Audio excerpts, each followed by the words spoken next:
დილა მშვიდობის საქმიანი დილას ვიწყებთ Pirveliზე ბიზნეს მედია საქართველოს გუნდის წევრებთან ერთად. ორმაგი რეკორდების დღე იყო გუშინ ეროვნული ვალუტისათვის თითქმის 8 თეთრით გაუფასურდა ლარი დოლართან მიმართებით და მისი ღირებულება ოფიციალურად 2 ლარი და 91 თეთრზე მრგვალდება. ევროს ცვლილებამ 8 თეთრსაც გადააჭარბა. დღეს 1 ევრო შეძენა 3 ლარად და 26 თეთრად არის შესაძლებელი. ლარის სანქციებამდეც გაუფასურებული იყო, თუმცა რუსეთიდან მომდინარე ეკონომიკური სანქციებით გამოწვეული შოკის გამო საქართველოს ეროვნული ვალუტის გაუფასურების შესახებ BBC ბანკის მთავარმა ეკონომისტმა ოთარ ნადარიამ თქვა, რომ დოლარის კურსი შესაძლო არის 3 ლარი და 3 ლარი ან 5 თეთრი იყოს, რასაც შედარებით გამყარებაც მოჰყვება. რუსეთის დუმამ საქართველოსთვის ეკონომიკური სანქციების ამოქმედებას მხარი დაუჭირა. საქართველოს ოკუპანტი ქვეყნის საკანონმდებლო ორგანომ პლენარულ სხდომაზე მიიღო გადაწყვეტილება, რომელიც ქვეყნისთვის მთავრობას მიმართვას გულისხმობდა, რათა განეხილათ და წარმოუდგინონ რუსეთის პრეზიდენტს წინადადებები საქართველოს სპეციალურ ეკონომიკურ ზონებთან დაკავშირებით. თუმცა მათ მალევე უპასუხა ვლადიმერ პუტინმა და უარი თქვა სანქციებზე. 6 თვის სტატისტიკით კი საქართველოს აეროპორტები ჯამში 2,498,823 გზავრს მოემსახურა სამოქალაქო ავიაციის აგენტოს ინფორმაციით. 2018 წლის იმავე პერიოდს თუ შევადარებთ მონაცემებს, გზავრთ ნაკადი 24,9%-ით არის თითქმის გაზრდილი. ქვეყნის მარაგებში ყაზახური ხორბლის წილი იზრდება, იმპორტის ზრდაზე მოლაპარაკებები ეკონომიკის სამინისტროს მხრიდან გრძელდება. საერთაშორისო მნიშვნელობის ახალციხე ნინოწმინდა საავტომობილო გზაზე კი 14,9 კილომეტრიანი მონაკვეთის სარეაბილიტაციო სამუშაოები აქტიურად მიმდინარეობს. პროექტი ჯამში 13,808,673 ლარით ფინანსდება. წიაღის სფეროსადმი ინვესტორების ინტერესი როგორც ჩანს მზარდია. 2019 წლის პირველ ნახევარში წიაღის ეროვნულმა სააგენტომ ჯამში 329 სასარგებლო წიაღისეულის მოპოვების ლიცენზია გასცა, ინვესტიციამ კი 65,400,000 ლარი შეადგინა.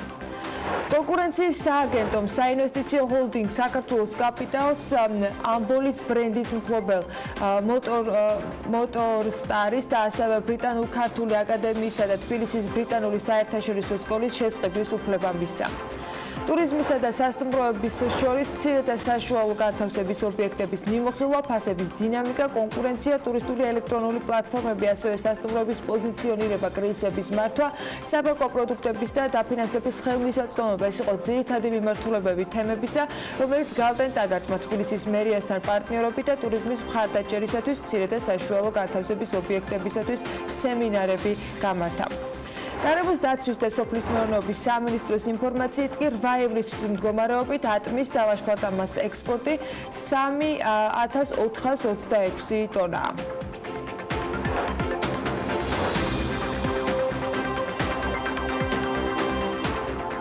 დილა მშვიდობის ყველას, მოგესალმებით, მე გიორგი ისაკაძე ვარ, წარმოგიდგენთ კიდევ ერთხელ ანა ლაპიაშვილს. ეს საქმიანი დილაა. BMG-ს ბიზნეს მედია საქართველოს პროდუქტი, რომელსაც ჩვენ Pirveliზე წარმოგიდგენთ, ყველას წარმატებულ და ბარაქიან დღეს გისურვებთ. ობამა ფაუნდეიშენს სხვათა შორის პირველი ქართველი სტიპენდიანტი ყავს, ის ფინანსთა სამინისტროს შემოსავლების სამსახურის საერთაშორისო ურთიერთობათა დეპარტამენტის თანამშრომელი თამარ გაბრუაშვილია, ამერიკის შეერთებული შტატების ყოფილი პრეზიდენტის ობამას მიერ შექმნილი ფონდის პირველი ქართველი სტიპენდიანტი, სწორედ ის გახდა. თამარ გაბრუაშვილის კანდიდატურა ობამას გუნდის მიერ მსოფლიოს რამდენიმე 1000 კონკურსანტიდან იქნა შერჩეული და შერჩეულ 20 სტიპენდიანტ შორის მოხვდა. ობამა ფაუნდეიშენი თამარ გაბრუაშვილს მსოფლიოს საუკეთესო უნივერსიტეტში, University of Chicago, Harris School of Public Policy, მათ მიერვე შექმნილ უნიკალურ სამაგისტრო პროგრამაზე 1 წლიან სწავლას სრულად დაუფინანსებს. თვითონ თამარი ყვება, რომ ობამა ფაუნდეიშენის გუნდიდან გასაუბრების ეტაპზე ბევრი კითხვა სწორედ მის სამსახურეობრივ საქმიანობას უკავშირდებოდა და აქედან გამომდინარე ფიქრობს, რომ ინტერესი საერთაშორისო ურთიერთობათა დეპარტამენტში განხორციელებული პროექტებითაც დაიმსახურა. მას წარმატებებს უსურვებ და შესაძლებლობა ნამდვილად არის შანსი, რომ მნიშვნელოვანი კომუნიკაცია შედგეს მას და პლანეტის გლობალურ ლიდერებს და ისეთ ფიგურებთან, რომლებიც მსოფლიოს დღის წესრიგზე დღეს გავლენასაც ახდენენ და მომავალშიც იქნებიან ამ სტატუსით წარმოდგენილნი. კიდევ ერთხელ წარმატებები თამარ გაბრუაშვილს და მეტი ესეთი წარმატებული ახალგაზრდაა ჩვენს ქვეყანას, რომელთაც ძალიან დიდი იმედი მაქვს, რომ ქართული განათლების სისტემა ამ განვითარების შესაძლებლობას ყველა გარემოში, საჯარო სკოლებშიც ისევე მისცემენ, როგორც მაგალითად კერძო სასწავლებლებში კარგი სკოლები ნამდვილად გჭირდება და ამის გამოწვევად ჯორჯია კაპიტალი პირად საქმეში ისახავს ეს თავისი სტრატეგიიდან გამომდინარე კონკურენციის სააგენტომ საინვესტიციო ჰოლდინგ საქართველოს კაპიტალს ანამ ბრძანა უკვე ამბოლის ბრენდის მფლობელი მოტორსტარის და ასევე ბრიტანულ-ქართული აკადემიის და თბილისის ბრიტანული საერთაშორისო სკოლის შესყიდვის უფლება მისცა მარეგულირებელმა გამოითხოვა დაამუშავა ინფორმაცია ბაზარზე არსებულ ვითარებაზე და მიიჩნია, რომ კონცენტრაცია კონკურენტულ გარემოსთან თავსებადია და მოქმედი კანონმდებლობის გათვალისწინებით სრულად დასაშვებით ბრიტანულ-ქართული აკადემია და საქართველოს კაპიტალი არსებული სკოლის გაფართოებას და დამატებით ახალი სკოლების შექმნას მშენებლობას გეგმავენ. მშენებლობის დასრულების შემდეგ სკოლა 3000-ზე მეტი, დაახლოებით 3350 მოსწავლის მიღებასაც შეძლებს. ამასობაში რუსეთს საქართველოს წინააღმდეგ ეგრეთ წოდებული ეკონომიკური სანქციების ამოქმედების მუქარის გზავნილებს ოფიციალური დუმას დარბაზიდან არ იშლის. რუსმა დეპუტატებმა საქართველოს წინააღმდეგ ემბარგოს შემოღებას გუშინ მხარის სესიაზე ერთხმად და ერთსლოვნად დაუჭირეს. საქართველოს ოკუპანტი ქვეყნის საკანონმდებლო ორგანომ მიიღო განცხადება, რომლითაც ქვეყნის მთავრობას მიმართეს მათ, რათა განიხილონ და წარუდგინონ რუსეთის პრეზიდენტის წინადადებები საქართველოსთვის სპეციალურ ეკონომიკურ ზომებთან დაკავშირებით. განკარგულება დსთ-ს საკითხთა კომიტეტის მიერ არის მომზადებული. ბრძანება კი რუსეთში ქართული ღვინის და მინერალური წყლების იმპორტის აკრძალვასაც გულისხმობდა. ასევე რუსეთიდან საქართველოში ფულადი გზავნილების შეჩერებას. საქართველოდან შეგახსენებთ, რომ მინერალური წყლების და ღვინის იმპორტის აკრძალვის ინიციატივით რუსეთის მმართველი პარტიის ეძინა ერასიას ვიცე-სპიკერი გამოვიდა. ნევეროვმა თქვა, რომ შესაძლოა რუსეთიდან საქართველოში ფულადი გზავნილების აკრძალვის საკითხი განიხილონ და დაამტკიცონ კიდეც. ჯერ გადაწყვეტილება მიღებული ბოლომდე არც იყო, რომ ვლადიმერ პუტინის სენტიმენტებიც გამოიფინა და აღმოჩნდა, რომ კრემლის ბრძანებელი ქართველი ხალხის პატივისცემიდან გამომდინარე ამას ვერ იზამს. რამდენი ხნით იქნება ამ განწყობაზე ვლადიმერ პუტინი? რუსულ ატარიაზე რთული ალგორითმი აქვს ამომცანას, მაგრამ ფაქტია, რომ ვიდრე რუსულ ბაზარზე ვიქნებით, რაიმე ფორმით დამოკიდებული მოწიწიკე ბომბი მუდმივად ჩართული გრჩება. საინვესტიციო ბანკები კი ამასობაში მაინც წინასწარ გათვლებს აკეთებენ და უახლოეს დღეებში გააახლებენ მონაცემებს. წინასწარი პროგნოზების მიხედვით დიდად საიმედოდ არ უნდა ვიყოთ. გალტენდაგარტის პროგნოზით, მაგალითად, რუსეთის მიერ ღვინის ემბარგოს დაწესების შემთხვევაში ქართული ეკონომიკა დაახლოებით $60 მილიონ დაკარგავს. გალტენდაგარტის მმართველი დირექტორი მიიჩნევს, რომ შეზღუდვების დაწესების შემთხვევაში აუცილებელია მოკლევადიანი გეგმის შემუშავება, რათა კომპანიებმა ღვინის რეალიზება შეძლონ, შემდეგ კი უკვე ექსპორტის დივერსიფიკაციაზე ვიფიქროთ. 20 ივნისის მერე განვითარებული მოვლენები იქონიებს გავლენას სექტორზე. ჩვენი პროგნოზით რეალურად წელს ველოდებით, რომ დაახლოებით $200 მილიონი დანაკარგი ექნება სექტორს. რეალურად ჩვენ ველოდებოდით დაახლოებით $3.6 მილიონ შემოსავალს და ალბათ მივიღებთ 3.4. ეს ყველაფერი კეთდება იმ დაშვებით, რომ არსებული სიტუაცია, რომელიც არის ქვეყანაში, დასტაბილურდება. და არავითარ შემთხვევაში არ ვფიქრობთ, რომ ამდენი ჭკუაგონებით თავგამოტენილი რუსი დეპუტატი მხოლოდ ამ ინიციატივებით შემოიფარგლებოდა გუშინ. რუსეთის კომუნისტური პარტია რუსეთში სახინკლებისათვის საპილმენეს დარქმევის ინიციატივით გამოვიდა. პარტიის თავმჯდომარის განცხადებით, ინიციატივა საქართველოში შექმნილი რუსოფობიური ისტერიის პასუხი იქნება. მისივე თქმით, მსგავსი ცვლილებები სახაჭაპურებსაც უნდა შეეხოს. ჩვენ არ გვჭირდება ამდენი სახინკლე, მათ საპილმენე უნდა დავარქვათ, ხაჭაპური კი ჩვეულებრივი ღვეზელია, მას ყველგან პიშკა და კექსი უნდა დავაწეროთ, ამბობს სიდოროვი. მან ოკუპირებული აფხაზეთის და სამხრეთ ოსეთის კულინარიის პოპულარიზებაც მოითხოვა. საჭიროა მეტი ყურადღება მიექცეს აფხაზეთის და სამხრეთ ოსეთის სამზარეულოებს, რადგან ისინი მეგობრული ქვეყნებია, მათი კერძები კი უფრო გემრიელი და იაფია, თქვა რუსეთის კომუნისტური პარტიის თავმჯდომარე. ჯერ ერთი ქვეყნები არ არის ესენი და მეორე ერთი, რა ვიცი, იყოს პიშკა რა, თქვენთვის როგორც უკეთესია. პარტიამ ინიციატივით რუსეთის მომხმარებელთა უფლებების დაცვის ორგანოს მიმართა. ეს ბოლო განსაკუთრებით საინტერესო ამბავია, ხო, მართლა ვლადიმერ პუტინს ამაზე არ უთქვამს, რომ არ დაეთანხმებოდა, ან დაეთანხმებოდა. ფრენების აკრძალვასთან დაკავშირებით კი რუსული კომპანიების ზარალზე გუშინაც ვთქვით და გუშინ BBC-მ გამოაქვეყნა კიდევ ერთი ვრცელი მასალა იმაზე, თუ ვინ იხეირებს პუტინის გადაწყვეტილებით. გამოცემა წერს, რომ რუსეთსა და საქართველოს შორის ფრენების აკრძალვით ბელარუსულ და თურქულ კომპანიებს შეუძლიათ, რომ დამატებით შემოსავლები მიიღონ. BBC-ს რუსული სამსახური აღნიშნავს, რომ რუსული კომპანიებისათვის ეს აკრძალვა დამატებით ხარჯებთან არის დაკავშირებული. ზუსტ თანხას ავიაგადამზიდები გუშინაც გითხარით, რომ ამ კვირაში გამოაცხადებენ სავარაუდოდ, ვინ გაიყოფს ერთ-ერთ პოპულარულ მიმართულებას, ეს ძალიან საინტერესო კითხვაა. რუსეთიდან საქართველოში მოხვედრა მხოლოდ გადაჯდომით და უცხოური გადამყვანების საშუალებით იქნება შესაძლებელი. გადაჯდომის პუნქტები კი ერევანი, ბაქო, რიგა, ვარშავა, ბუდაპეშტი, სტამბოლი და სხვა ქალაქებია. BBC იმასაც წერს, რომ ამ მიმართულებაზე კარგი წილის მიღების შანსი აქვს ბელარუსულ ავიაკომპანიას ბელავიას.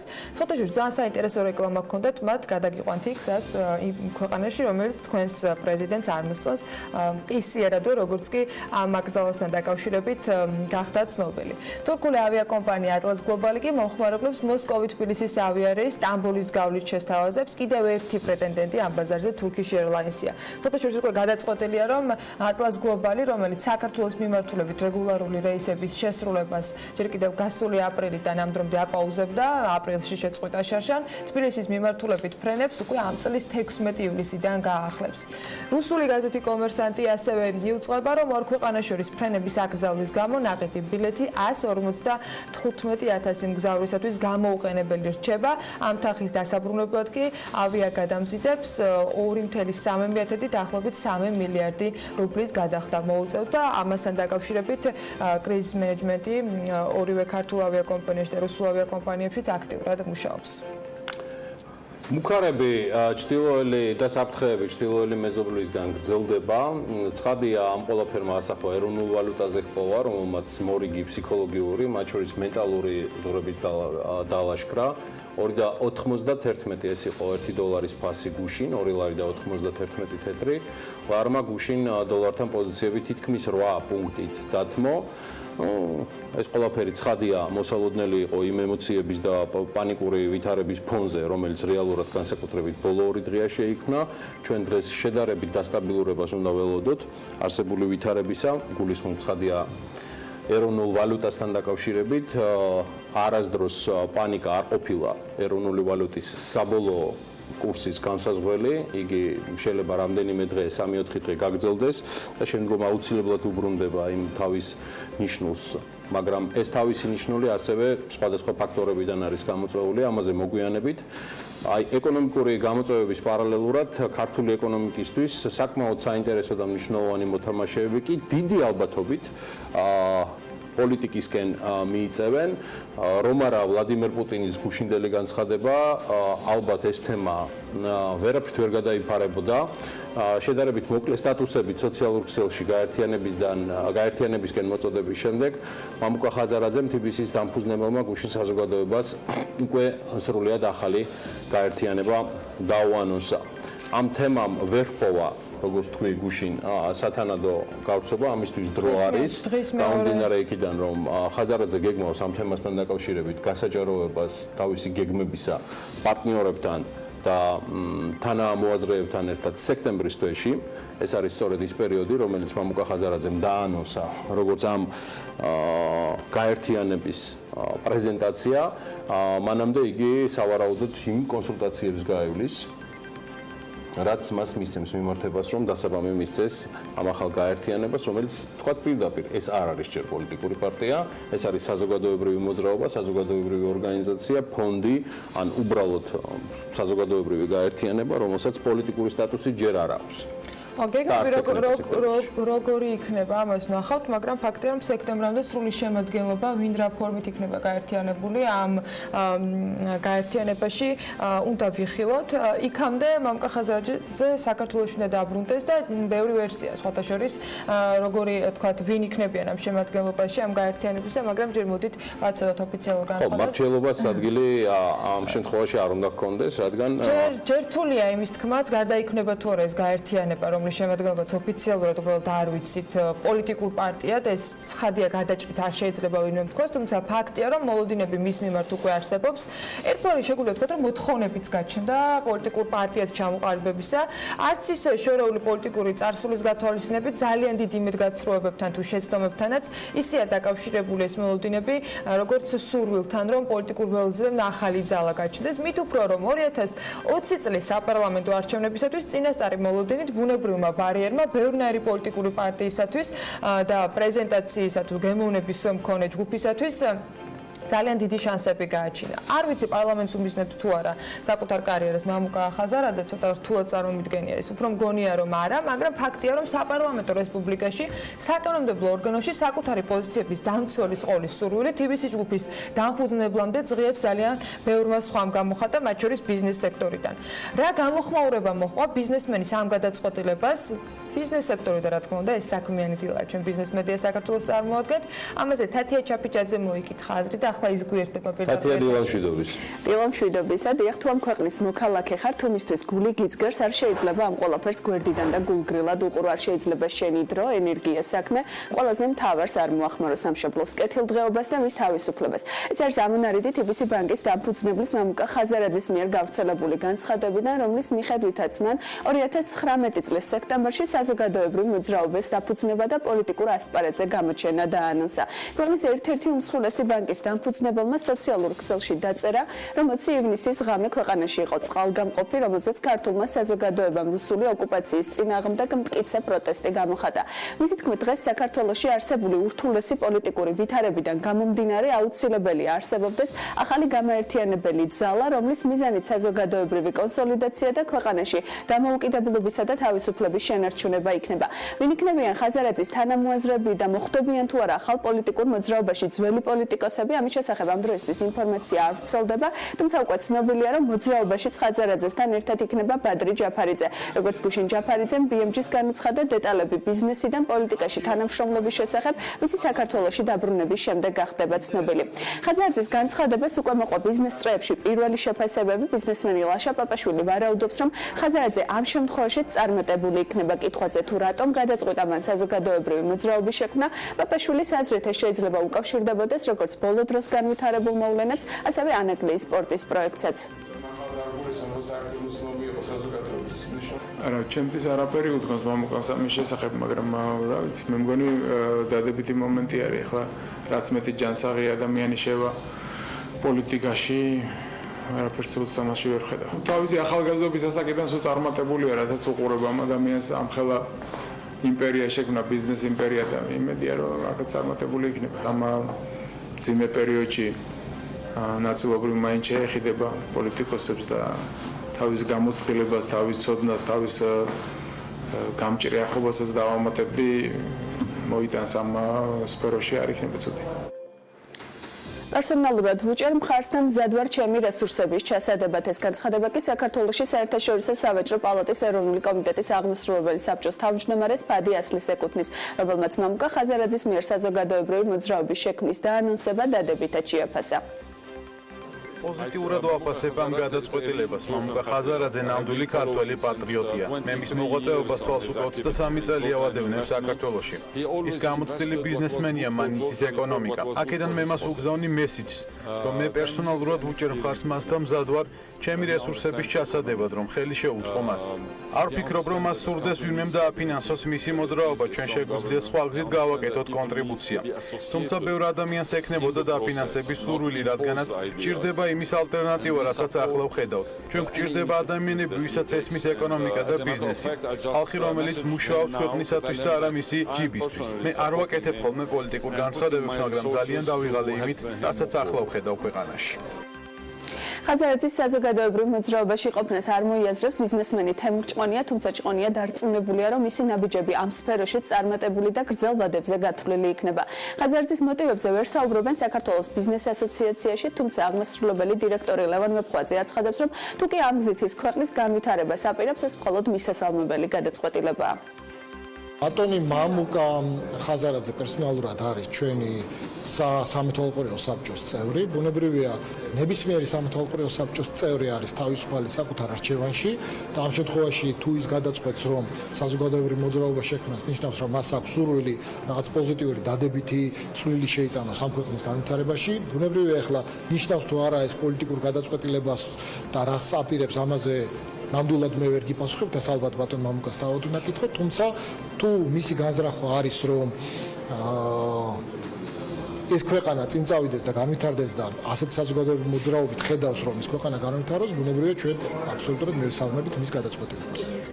ექნება თუ არა ხაზარაძის გადაწყვეტილებას გავლენა ანაკლის სპორტზე, ამ კითხვაზე პასუხისას ეკონომისტი აკაკი ცომაია აცხადებს, რომ კი, თუმცა ყველაზე დიდი ფაქტორი, რაც ანაკლის სპორტის პროექტზე გავლენას ახდენს, ეს ხელისუფლების მოქმედებაა, რომელსაც ხაზარაძე ვერ გადაფარავს. ტიბიზი ბანკის დამფუძნებლის მიერ მოძრაობის შექმნა დადებითად შეაფასეს ფინანსისტებმაც. გიგა ბედინეიშვილი ფიქრობს, რომ ხაზარაძეს აქვს ისეთი თვისებები, რაც მან კარგად გამოიყენა ბიზნესში და ეს თვისებები შესაძლებელია პოლიტიკაშიც გამოადგეს. მადლობა თათია. შენ როგორ აფასებ მამუკა ხაზარაძის? მე ვფიქრობ, რომ ძალიან საინტერესო იქნება დღევანდელ პოლიტიკურ ვითარებაში და საქართველოს რეალობაში ახალი ძალის გაჩენა, რომელიც ყველაზე მნიშვნელოვანი იქნება ალბათ რა ჯგუფებით იქნება დაკომპლექტებული და ვინ იქნებიან თანამოაზრეები და შემდგომ ალბათ აჩვენებს ამ ყველაფერს საზოგადოების რეაქცია როგორი მოყვება ვნახოთ.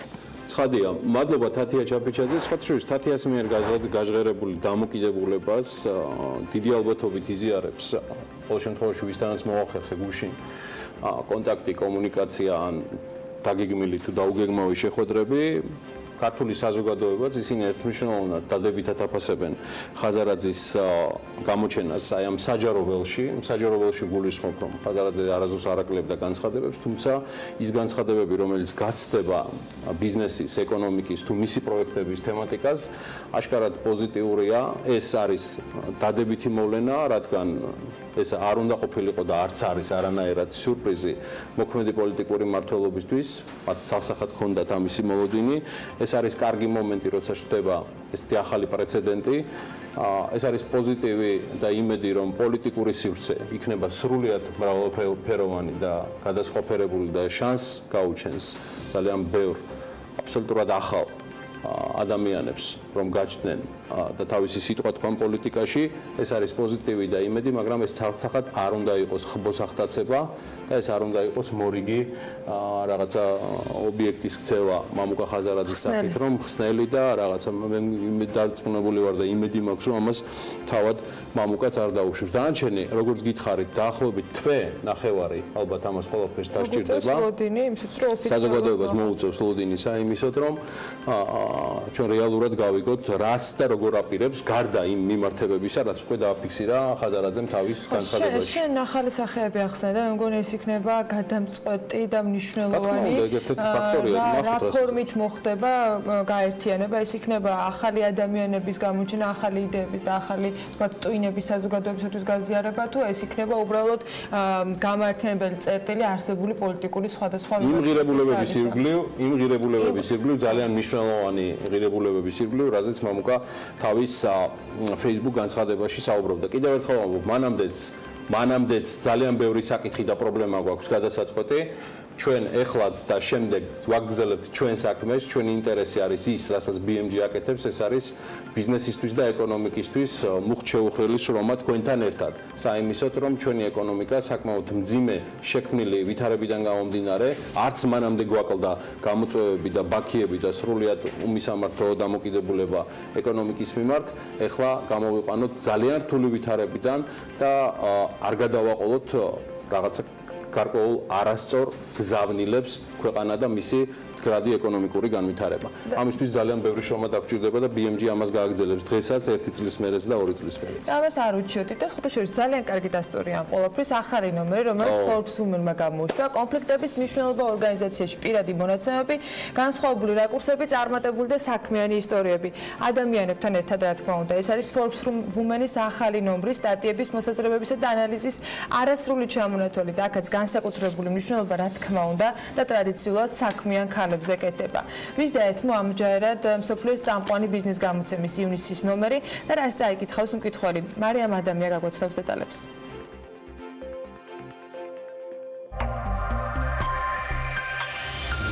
იბრძოლე და არ დანებდე წინააღმდეგობებს. ასეთი არის Forbes Women-ის ახალი ნომრის მთავარი გმირის ირმა დაუშვილის სამოტივაციო ფრაზა, რომელმაც თავად ბრძოლა სტუდენტობისას საქართველოს დამოუკიდებლობისთვის ბრძოლის პარალელურად დაიწყო და შედეგად შექმნა წარმატებული მათემატიკური მოდელი და 20 წლიანი არაჩვეულებრივი თავგადასავალი კომპანია დიოსი. გარდა ამისა, გამოცემაში შეხვდებით TBC ბანკის კორპორატიული და საინვესტიციო ბიზნეს დეპარტამენტის გუნდის წევრებს, სადაც ჯამში 15 ადამიანი მუშაობს და აქედან 13 ქალია. მოკლედ საინტერესო ადამიანებითა და საქმიანი ისტორიებით Forbes Women-ის ახალი ნომერი გელოდებათ.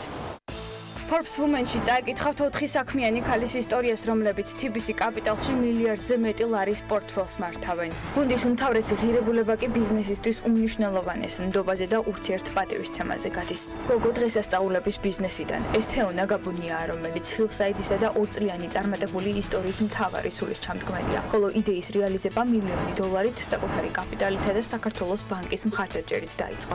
გამოცემაში შეხვდებით მარიამ მეღვინეთუხუცესის ნარატივს და შრომის ჩვევას. მასთან ინტერვიუ Forbes-ის აღმასრულებელმა რედაქტორმა ელენე კვანჭელაშვილმა მოამზადა. ქალების ძალა კაცების ბიზნესში კითხვებზე პასუხს Global Benefits Georgia-ს ინტერვიუში ამოიკითხავთ, რომლის გენერალური დირექტორი კომპანიის წარმატებას დიდწილად სწორედ ქალებს უკავშირებს. ეკატერინე ზღულაძე კი მესამე საფეხურსა და ცხოვრების განვლილ ეტაპს აჯამებს, თანაც ამტკიცებს, რომ პატივისცემა თანამდებობასთან ერთად არ მოდის. რა გზავნილი აქვს მსოფლიოსთვის ერთ-ერთ უძველეს ღვინის კომპანია GVS. გზავნილს ქეთი გენგიშვილი ახმოვანებს Forbes Women-ის გვერდებიდან. Beauty Lab კი ყოველთვიურ ტრადიციულ რუბრიკაში ზაფხულის მზის სხივებისგან დასაცავ ხერხებს გვაცნობს. გამოცემაში არ უნდა გამოგჩეს ლელა ბაქრაძემ, საქართველოს მოსახლეობის მთავარი გამოწვევებით, მოკლედ ეს ივნისის Forbes Women-ია. ბიზნეს სიახლეებს უწყობს საქართველოს თავდაცვის სამინისტრო 2019 წლის აგვისტოდან დეკემბრის ჩათვლით პერიოდში სარესტორნო მომსახურებისათვის 300,000-მდე ლარს დახარჯავს. საზოგადოებრივი კვების მომსახურების შესყიდვისათვის სამინისტრომ ფასთა გამოკითხვა დაიწყო. ლანჩხუთის მუნიციპალიტეტის სოფლებში აცანასი და ჭალაში გასადენის მშენებლობის სამუშაოები ნოემბრის პირველ ნახევარში დასრულდება და პროექტის ჯამური ღირებულება $1,391,226 ლარში ადგენს. თბილისის მერია Airbnb-ზე და Booking-ზე განთავსებული ბინების მეპატრონეებისათვის სემინარებს იწყებს. აღმოსავლეთ პარტნიორობის ფარგლებში პირველად საინვესტიციო პროექტების კატალოგი შეიქმნა, სადაც 6 ქვეყნის აზერბაიჯანის, ბელარუსის, მოლდოვას, საქართველოს, სომხეთისა და უკრაინის კერძო და სახელმწიფო სექტორებიდან წარმოდგენილი იქნება საინვესტიციო პროექტები, რაც ევროკავშირის სხვადასხვა ინვესტორებს საშუალებას მისცემს დეტალურად გაეცნონ და დაინტერესების შემთხვევაში წარადგინონ საინვესტიციო წინადადებები. ამასთან დაკავშირებით გუშინ ეკონომიკის მინისტრის მოადგილე მისაუბრა ბრიფინგზე მედიასთან შეხვედრისას. მინისტრის მოადგილემ დეტალურად აღნიშნა აღმოსავლეთ პარტნიორობის პირველი საინვესტიციო ფორუმის მნიშვნელობა, რომელიც ბათუმში 11 ივლისს დაიწყება. ფორუმში საქართველოს პრემიერ-მინისტრი მიიღებს მონაწილეობას ეკონომიკის მინისტრთან და ასევე აღმოსავლეთ პარტნიორობის ქვეყნების უმაღლესი თანამდებობის პირებთან ერთად. გენადი არველაძის შეფასებით ფორუმი კარგი საშუალება იქნება, რომ საერთაშორისო ინვესტორები გაეცნონ კონკრეტულ საინვესტიციო პროექტებს. აღმოსავლეთ პარტნიორობის პირველი საინვესტიციო ფორუმი მნიშვნელოვანია როგორც კიდევ ერთი პლატფორმა საქართველოს და სხვა აღმოსავლეთ პარტნიორობის ქვეყნების ევროკავშირში ეკონომიკური ინტეგრაციის თვალსაზრისით. ის იძლევა აღმოსავლეთ პარტნიორობის მონაწილე ქვეყნებს შორის ეკონომიკური კავშირების გაძლიერების საშუალებას და დარწმუნებულები ვართ, რომ ფორუმი საქართველოს როგორც ევროკავშირის, ასევე აღმოსავლეთ პარტნიორობის ქვეყნების ინვესტიციების მოსაზიდად მნიშვნელოვან როლს შეასრულებს, ამბობს ეკონომიკის მინისტრის მოადგილე. საქართველოს ეკონომიკისა და მდგრადი განვითარების სამინისტროს სამოქალაქო ავიაციის სააგენტოს მონაცემებით 2019 წლის პირველი 6 თვის განმავლობაში საქართველოს აეროპორტები ჯამში 2,489,823 გზავრს მოემსახურა. ეს წინა წლის იმავე პერიოდს თუ შევადარებთ 18,24%-ით მეტია, ხოლო თუ 2017 წლის მონაცემებს დავადარებთ, მაშინ ზრდა 55%-მდე ადის. 2019 წლის 6 თვის განმავლობაში საქართველოს აეროპორტი ჯამში 1422 რეისით მეტს მოემსახურა, ვიდრე გასული წლის პირველ და მეორე კვარტალში ხდებოდა. სატვირთო და სამგზავრო რეისების რაოდენობა სულ 12,096 იყო, აქედან რეგულარული რეისების რაოდენობა 10,726, ხოლო ჩარტერების რაოდენობა 1,370 შეადგინა. გასული წლის ამავე პერიოდში რეისების რაოდენობას თუ დავადარებთ ერთმანეთს, ზრდა 13,32%-ია. ევროპის საჰაერო ნავიგაციის უსაფრთხოების ორგანიზაციის მონაცემებით კი მეორე კვარტალში საქართველოს აეროპორტებში საჰაერო ხომალდების აფრენა-დაფრენის რაოდენობა წინა წლის ამავე პერიოდთან შედარებით 8.1%-ით გაიზარდა. აქ უნდა აღინიშნოს, რომ ფრენების რაოდენობის მატებაც ფიქსირდება. ევროკონტროლის მონაცემებით წინა წლის ამავე პერიოდთან შედარებით ზრდა 12%-იანია. საქართველოს საჰაერო სივრცეში გადამფრენი საჰაერო მოძრაობის ნაკადების რაოდენობა კი შემცირებული არის 11%-ით, რაც პაკისტანი-ინდოეთის კონფლიქტის შედეგად პაკისტანის საჰაერო სივრცის დახურვით და აზიიდან მომავალი საჰაერო მოძრაობის ნაკადების საქართველოს საჰაერო სივრცის გვერდის ავლით არის განპირობებული. ისევ სამოქალაქო ავიაციის სააგენტოს მონაცემებით თბილისის საერთაშორისო აეროპორტი 2019 წლის 6 თვეში 1.870.082 მგზავრს მოემსახურა, რაც არის 195.024 მგზავრით მეტი, ვიდრე 2018 წლის იმავე პერიოდში გადაყვანილი მგზავრების რაოდენობა. ბათუმის საერთაშორისო აეროპორტის მეშვეობით ჯამში გადაყვანილი არის 247.391 მგზავრი და აქ ზრდა იყო 30.1%. 2018 წლის პირველ ნახევარში დაფიქსირებულ მგზავრთა რაოდენობასთან შედარებით. 2019 წლის პირველი 6 თვის მონაცემებით ქუთაისის საერთაშორისო აეროპორტი ლიდერი არის მგზავრთნაკადის ზრდით და აქ ზრდა 55.4%-ია. სულ გადაყვანილი არის ქუთაისის საერთაშორისო აეროპორტით 364.834 მგზავრი, ანუ 130.060 მგზავრით მეტი, ვიდრე წინა წლის იმავე პერიოდში. რაც შეეხება ადგილობრივი დანიშნულების აეროპორტებს, მესტია 6 თვის განმავლობაში 3.477 მგზავრს მოემსახურა. ეს არის ზრდა 32.41%-ით, ვიდრე წინა წლის ანალოგიური პერიოდის მაჩვენებელი.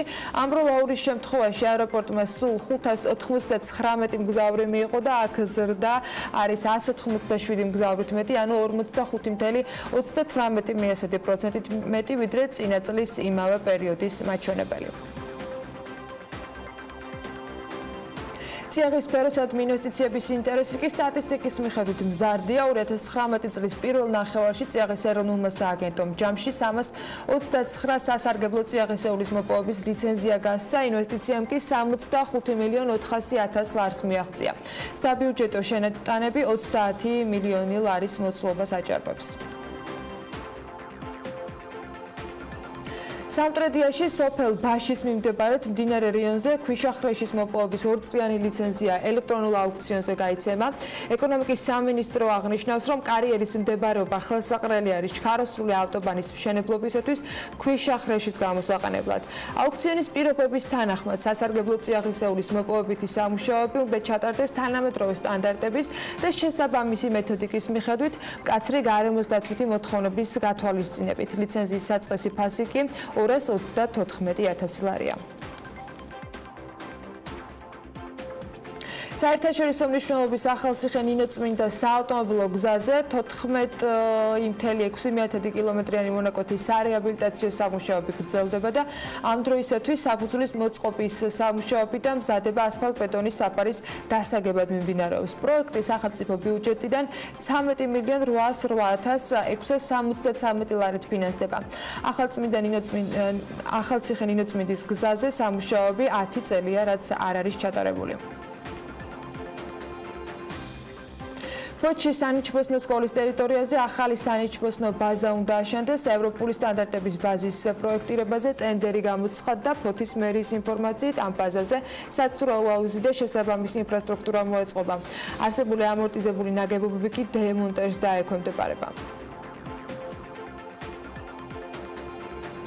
ატმის ექსპორტი შემცირებულია. მიზეზს გარემოს დაცვის და სოფლის მეურნეობის სამინისტროში კლიმატური პირობებით ხსნიან წელს ატმის მოსავლის აღება დაგვიანებით დაიწყო. 8 ივლისის მდგომარეობით კი ატმისა და ვაშლატამას ექსპორტმა 3426 ტონა შეადგინა. 2018 წლის ამავე პერიოდში ეს მოცულობა იყო 5544 ტონა. ატმის ექსპორტის ხელშეწყობის მიზნით გასული წლის მსგავსად წელსაც ექსპორტიორებისათვის დოკუმენტაციის მომზადება და გაცემა ერთი ფანჯრის პრინციპით ხორციელდება, თუმცა ტემპი შარშანდელს მაინც ჩამოუვარდება. თბილისის მეტროპოლიტენის ვაჟა-ფშაველას გამზირის სავალ ნაწილზე გამომავალი სავენტილაციო შახტის სამუშაოები დასასრულს უახლოვდება. ადგილზე შეპესა ჰიდროტექნოლოგიური ჯგუფი მუშაობს. ავტოსატრანსპორტო საშუალების შეუფერხებლად გადაადგილებისათვის კი მოცემული შახტის დაღრმავება და გადახურვა იყო საჭირო იმისათვის, რომ მას თავის მხრივ ფუნქცია არ დაეკარგა. სამუშაოები მოცემულ ტერიტორიაზე არსებული უფუნქციო შენობა ნაგებობების და ლითონის ღობის დემონტაჟსაც ითვალისწინებს. ნინი ლონგურაშვილი სტუმრობდა მიმდინარე სამუშაოებს. მოკლედ ეს გზის საფარი დაიგო, მოეწყო საფუძველი. ამ ადგილას იყო მეტროს დაახლოებით 6 მეტრიანი დიამეტრის შახტა. მოეწყო შახტის ვენტილაცია, სავენტილაციო მილი 2 მეტრის დიამეტრით. ეს ტერიტორია შემოღობილი იყო და ავტომობილებს უწევდათ შემოვლა ამ ტერიტორიაზე, ესე ვთქვათ და ეხლა გახსნილია ვაჟა-ფშაველაზე შეგიძლიათ გადაადგილდეთ პირდაპირ შეუყოვნებლივ. შეპესა ჰიდროტექნოლოგიური ჯგუფი ვაჟა-ფშაველას გამზირზე რამდენიმე თვეა სამუშაოებს ახორციელებს. შესაბამისად, წლების წინ დაკონსერვებული ტერიტორია ზაფხულის მიწურულს სიცოცხლეს დაიბრუნებს და ადგილი, რომელიც შემოღობილი იყო, გამწვანდება. გზის სავალი ნაწილი აღდგენილია და ავტომობილებს გადაადგილება შეუფერხებლად შეუძლიათ. 2 თვის წინ დაიწყო სამუშაოები. დაიხურა მეტროს 50 შახტა, დაიგო გზის საფარი და ეწყობა მწვანე სივრცე შუაში. მოეწყო ახალი ბორდიურები, დაიგება ტროტუარები. აქ იყო კომუნისტების დროიდან შემოღობილი ეს ტერიტორია, შენობები იდგა ძველი, დაინგრა ის შენობები. და ვაპირებთ დავამთავროთ დაახლოებით აგვისტოს დასაწყისში. ინფრასტრუქტურის განვითარების საქალაქო სამსახურის უფროსის განმარტებით, შახტის გადატანით აღნიშნულ ტერიტორიაზე გადაადგილებასთან დაკავშირებით 10 წლეულების განმავლობაში არსებული პრობლემა გადაიჭრება. უშუალოდ ამ ლოკაციაზე მოწყობილი იყო ეგრეთ წოდებული სამშენებლო ბაზასავით, საიდანაც ხდებოდა მასალების მიწოდება მეტროსადგურის მშენებლობის დროს.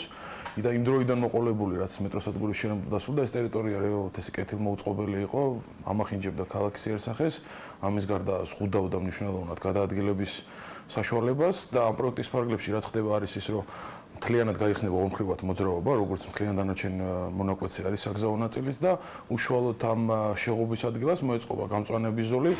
კონტრაქტორი კომპანიის სამუშაოების შედეგად აღნიშნულ ადგილზე რეაბილიტაცია ჩაუტარდება გზის არსებულ საფარს. მოეწყობა ტროტუარები ახალი ბორდიურით, ლითონის მოაჯირები, ლითონის ცხაურები ხეებისათვის და სანიაღვრე სისტემა. სამუშაოების ღირებულება, რომელსაც შეპესი ჰიდროტექნოლოგიური ჯგუფი ასრულებს, 1,84,675 ლარს შეადგენს. სარეაბილიტაციო სამუშაოები კი სექტემბრამდე დასრულდება. ახლა ამინდის პროგნოზსაც გადავხედოთ. გარემოს ეროვნული სააგენტოს ინფორმაციით, ამინდი გამპრობებული იქნება დღეს შავი ზღვის ჩრდილო-დასავლეთიდან შემომავალი გრილი ჰაერის მასების და სამხრეთიდან გავრცელებული ცხელი ჰაერის მასების ურთიერთქმედებით. მოსალოდნელია დრო გამოშვებით ღრუბლიანობის მომატება, ზოგან იქნება ხანმოკლე წვიმა და ელჭექი და აღმოსავლეთ საქართველოს შესაძლოა იყოს სეტყვაც. ზოგან იქროლებს დასავლეთის მიმართულების ძლიერი ქარით. სოხუმში დღის განმავლობაში 28 გრადუსამდე გათბება ჰაერი, ქობულეთში 32 გრადუსი არის მოსალოდნელი, 28 გრადუსი იქნება ბათუმშიც, ქუთაისში 32 გრადუსს მიაღწევს ტემპერატურა, ზუგდიდში 30 გრადუსამდე გათბება ჰაერი, ანაკლიაში 28 გრადუსი იქნება და ოზურგეთში 31 გრადუსი. ომში დღის განმავლობაში მაქსიმალური ტემპერატურა 28 გრადუსია მოსალოდნელი, გორში 33, ცხინვალში 32, მარნეულში 36, ისევე როგორც რუსთავში და ყველგან უნალექოდ ჩაევლის დღე. ახალციხეში საღამოს საათებში ხანმოკლე წვიმა არის, ელჭექით მოსალოდნელი და მაქსიმალური ტემპერატურა 31 გრადუსი იქნება, ბორჯომში ასევე საღამოს შესაძლოა იყოს მცირე წვიმა და 32 გრადუსს მიაღწევს ტემპერატურა, ბაკურიანსა და ახალქალაქში 25 გრადუსია მაქსიმალური ტემპერატურა, ნავარაუდევის სტეფანწმინდაში 22 გრადუსს მიაღწევს მაქსიმალური ტემპერატურა, თელავში საღამოს საათებში ხანმოკლე წვიმა და ელჭექი არის მოსალოდნელი და მაქსიმუმ 34 გრადუსი დაფიქსირდება დღის განმავლობაში, რაც შეეხება თბილისს. დედაქალაქში დრო გამოშვებით ღრუბლიანობა მოიმატებს, უმეტესად უნალექოდ, ჩრდილო-დასავლეთის მიმართულების ქარი იქროლებს დღესაც 10-15 მეტრის წამში, არის მაქსიმალური ტემპერატურა კი დღის განმავლობაში იქნება 35 გრადუსი. აი ასეთი ამინდი გველოდება დღეს 10 ივლისს მთელი საქართველოს მასშტაბით. ძალიან საინტერესო საქმიანი დილით უნდა დავიწყოთ, რა თქმა უნდა, დღევანდელი 10 ივლისიც და სულ რამდენიმე წუთში უკვე პირველ სტუმარს უნდა უმასპინძლოთ, ოღონდ რეკლამის შემდეგ დაგიბრუნდებით ძალიან მალე.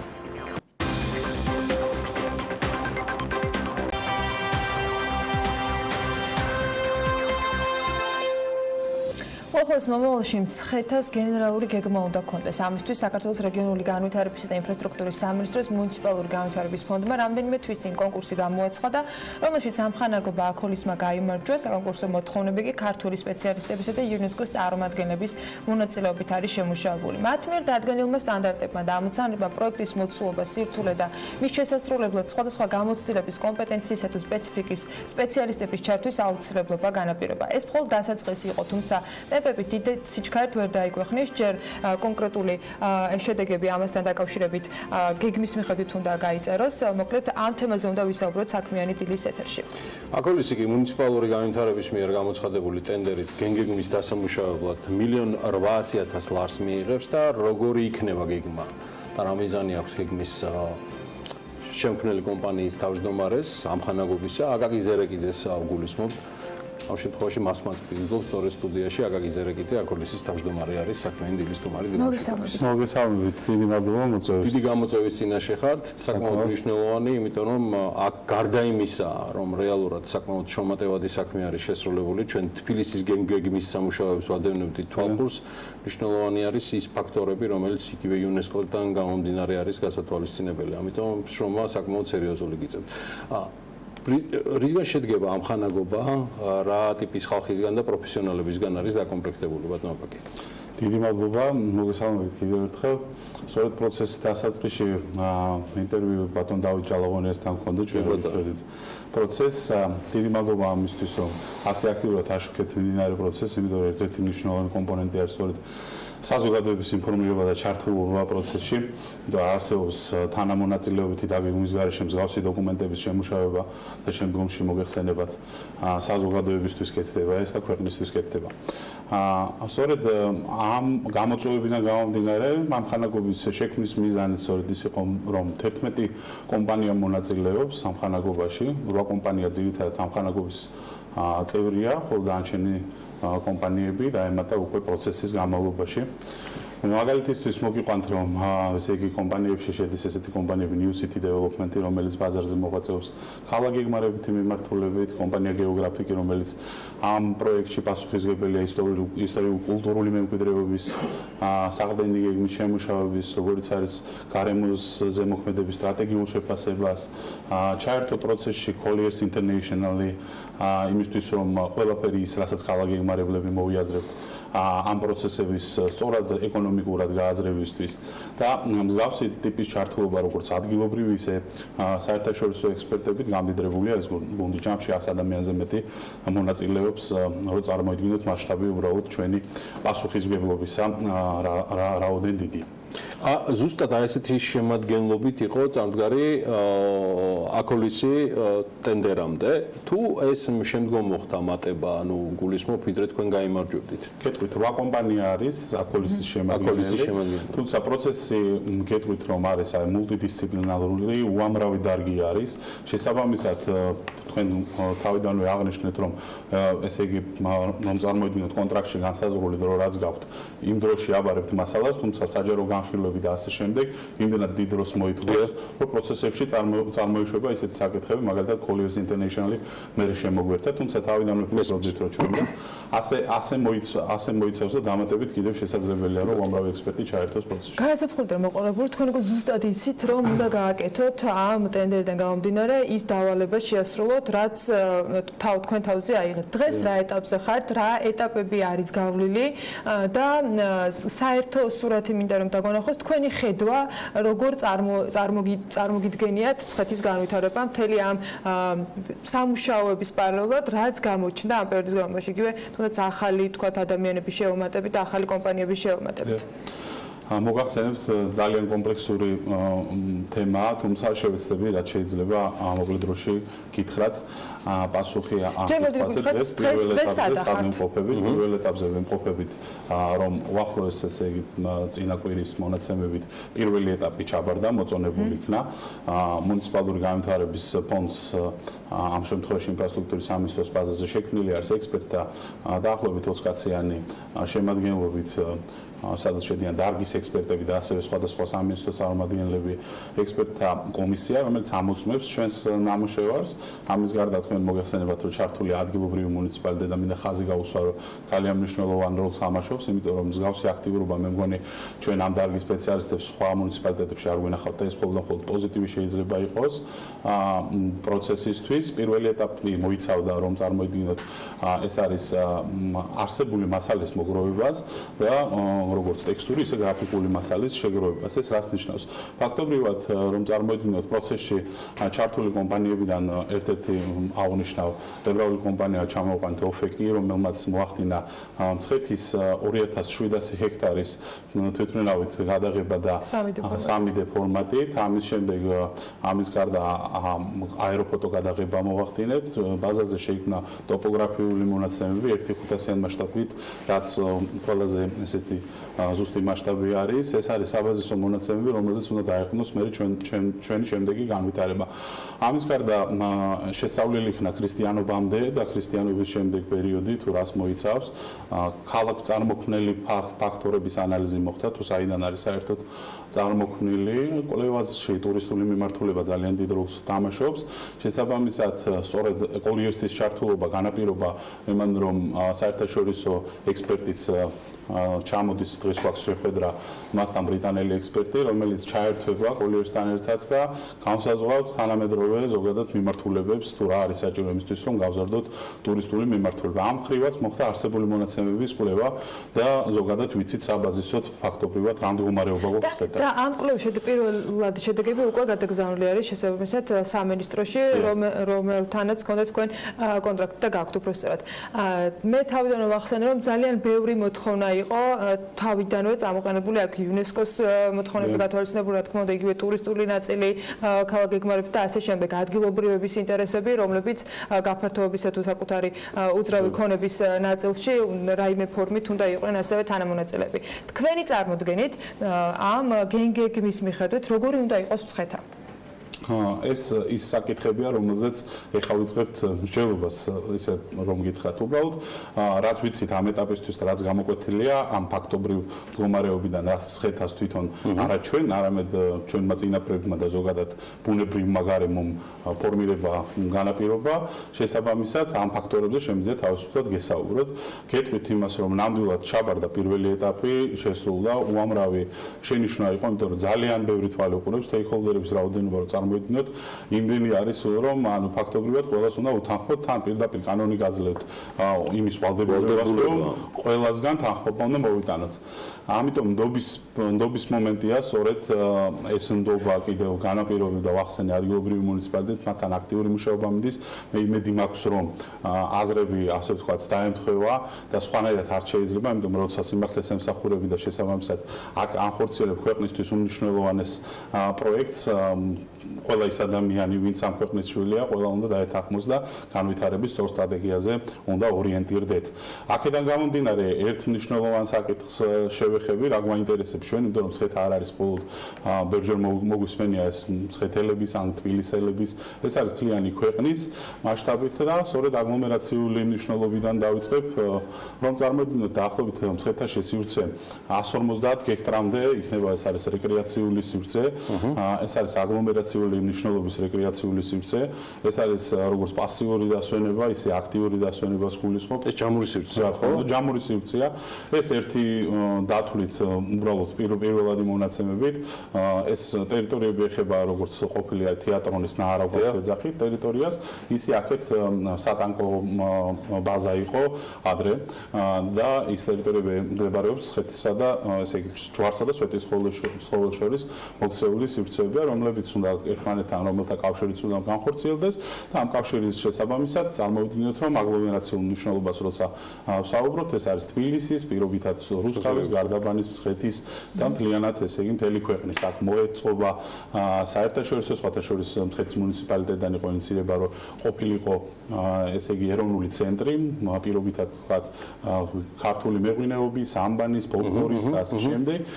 საფესტივალო სივრცეები არის ჩვენი მხრიდან შეთავაზებული, რომ მოეწყოს ამ სივრცეებში და ეს უნიკალური სივრცეები ესე გამართლდება. საბოლოო ჯამში მე მესმის, რომ ჩვენ მხოლოდ საწყის ეტაპზე ვართ და რთულ შესათავმებელ პროცესსაც გაევლით მთელი ამ ხნის განმავლობაში, მაგრამ პირველი ეს კითხვა არის, წინასწარი კონტურები თუ იკვეთება საბოლოო ჯამში, რომ პროფილი მცხეთის, რომელიც მეორე იერუსალიმიდან დაწყებული საქართველოს უძველესი დედაქალაქი ყველანაირი წოდება, თუ კი რაიმე შეიძლება იყოს სრულიად დამსახურებულად მცხეთას აქვს, ეს იქნება უფრო ისტორიული, თქვათ, მომლოცველთა ტრაფიკის გამზრდელი, თუ ეს მაინც კომპილაცია იქნება ყველაფრისა, თანამედროვეობისა და იმ ძალიან მნიშვნელოვანი ისტორიული და მათ შორის რელიგიური მიმზიდველობისა, რაც აქვს რეალურად დღეს მცხეთას. სწორი სიტყვა თქვით, ეს იქნება კომპილაცია, ესე იგი უამრავი მიმართულება შეიძლება განხილული იქნას. ქალაქები თქვენ მოგეხსენებათ, რომ ეგრეთ წოდებულ ბრენდინგს, ასე ვთქვათ,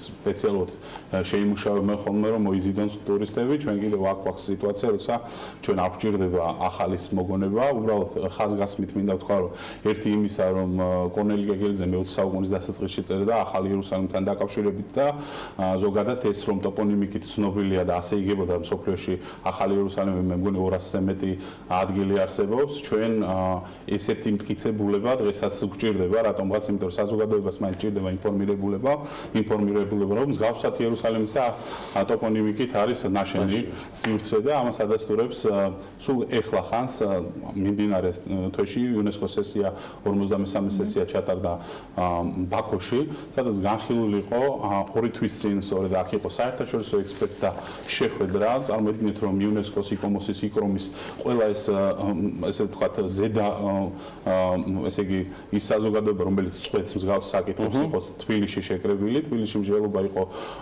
საკრალო სემანტიკური მიმართულებით, მცხეთის თქვა და ტურისტული ჭრილში და ასეთი დასკვნები და შეთანხმებას მიაღწიეს ქართველთა და უცხოელმა ექსპერტებმა, რომ მცხეთა თავისი სივრცით, ლანდშაფტით წარმოადგენს უმაღლეს ღირებულებას, მათ აქვს ესეთი პროფესიული outstanding universal value, რაც ნიშნავს ზოგად საკაცობრიო ღირებულებას.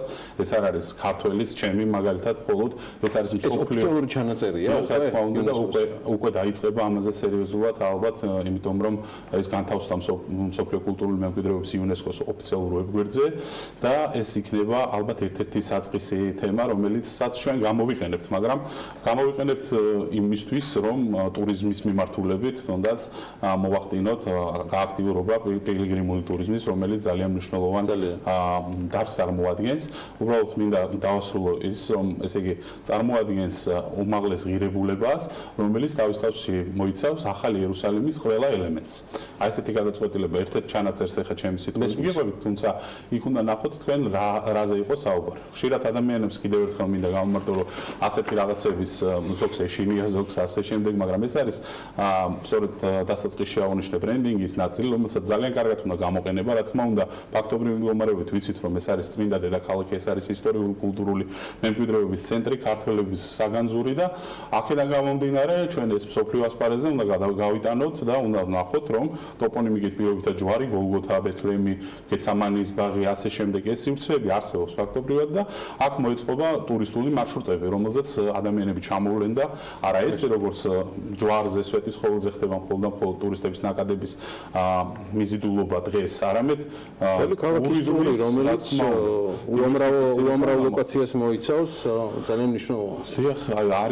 არ ვიცით, ჩვენც უცნობი მცხეთა არსებობს, ხონდა ესეთი მედიატური პროცესის განმავლობაში, წარმოიდგინოთ, იმდენი ტაძარი არის მცხეთის გარშემო, 40 ტაძარზე მეტი არის, რომელიც ანახავია და ასე ვთქვათ, ტურიზმის რაც შეეხება უძრავი ქონების მფლობელებს, ან იმ, ვთქვათ, მიწების მფლობელებს, რომლებიც ან ისტორიულად იყვნენ მცხეთელები, ანუ იქაური ვთქვათ მაცხოვრებლები, ან კერძო სექტორს ჰქონდა რაღაცა ინტერესი. თბილისის შემთხვევაში იყო ერთ-ერთი ძალიან მნიშვნელოვნად პრობლემური თემა. იმ ვთქვათ აზომვებით, იმ რუქებით, რაც შეიქმნა, რამდენ დგას ეს საკითხი თქვენი მუშაობისას პრობლემურად? თქვენ ბატონო, მოდი გავაერთიანებ კითხავს, რომ ბოლო იყოს, იმიტომ რომ გვისრულდება საეთერო დროც, რომ ვიყოთ ყველანაირად დაზღვეული იმ შესაძლო შეცდომებისგან, იმიტომ რომ ეს ურთულესი პროცესია. ჩვენ უყურებდით, როგორ რთულად მიმდინარეობდა დედაქალაქის გეგმა. კიდევ ერთხელ იდეალური არაფერი არ არის, მაგრამ აქ განსაკუთრებით იქნება სენტიმენტები, როგორ იქნება დაცული, მათ შორის ის ქონება, რომელსაც ყავს კანონიერი მესაკუთრეები მცხეთაში. განსხვავებით დედაქალაქისა, მიუხედავად იმისა, რომ უმნიშვნელოვანესი სივრცეები გვაქვს დედაქალაქშიც, უბრალოდ აქ გაშლილია და აქ კიდევ სივრცით თვალსაზრისითია. აქ გვაქვს მსოფლიო კულტურული მემკვიდრეობის დაცვის ხელმძღვანელობის ძეგლები, რომელსაც კონვენციის თვალსაზრისით ქვეყანა არის, ასე ვთქვათ, ხელმომწერი. შესაბამისად, მათ გააჩნიათ თავისი ვიზუალური აუზი, ეგრეთ წოდებული, სადაც ხედვითი კორიდორები და ასე შემდეგ განისაზღვრება და რა თქმა უნდა, ამ სივრცეებში განვითარება არის ძალიან ფაქიზი, იმიტომ რომ ჩვენ თუ გვინდა რომ ვიყოთ მსოფლიო კულტურული მემკვიდრეობის ნაწილი, ამიტომ უნდა შევენარჩუნოთ ესა თუ ის სივრცე. მე პირდაპირ გეუბნებით, რომ ესე იგი მთელი ტერიტორია ჩვენი პროექტის პარალელში უნდა დაიფაროს დეტალური გეგმებით, განაშენიანების რეგულების გეგმებით, დღეს უკვე ახალი კოდექსით განაშენიანების დეტალური გეგმებით, სადაც შევეხებით რა თქმა უნდა ყველა ფაქტობრივად ასე ვთქვათ, ყველა არსებულ მდგომარეობას ანალიზს მოვახდენთ, რა თქმა უნდა ჩვენ არ ვართ ის ორგანო, რომელიც პირდაპირ მიიღებს გადაწყვეტილებას, ამას გამოვცემთ, ვთქვათ რა იქნება, რა შედეგი შეიძლება მოყოს ამა თუ იმ ტერიტორიაზე. ესეც საჯარო განხილვის თემა რა თქმა უნდა, საჯარო განხილვის თემა სხვანაირად არ მოხდება, მაგალითები გვაქვს და მე უკვე სახელმწიფომ ჩვენ მხოლოდ შეგვიძლიათ რჩევები მივცეთ და მე სახელმწიფომ უნდა გადაწყვეტოს რა. პროცესი იმდენად დინამიურია და იმდენად ცვლადია, რომ მინდა რომ ხშირად შევხვდეთ ამ აუცილებლად ვისაუბროთ და გამოიყენეთ ეს პლატფორმა საიმისად, რომ ჩვენთვის ძალიან მნიშვნელოვან თემაზე ხშირად ვისაუბროთ. მე წარმატებებს გისურვებთ. თქვენი წარმატება ამ შემთხვევაში მცხეთის და მთელი საქართველოს წარმატებაც არის. მადლობა აკაკი ზერეკიძეს. ამხანაგობა აქოლისის თავმჯდომარეს მობრძანებისთვის და საინტერესო საუბრისთვის. შევიდრე ახლა რეკლამაზე ხუთაშორის ტურიზმის თემას არ მოვშორდებით და ამაში კახეთის ხმის მოკლე ვიდეო დაგვეხმარება. მასალა რამდენიმე კვირის წინანდელია კახელ ახალგაზრდებზე, რომლებიც ტურისტულ სერვისებში ძალიან საინტერესოდ ჩაერთვენ. მაიტა სკუტერი, ასე ქვია ბიზნეს, რომელთაც თელავში სტუმრად ჩასურებს ქალაქის და მიმდებარე ტურისტული ადგილების მოვლა სკუტერებით შეუძლიათ.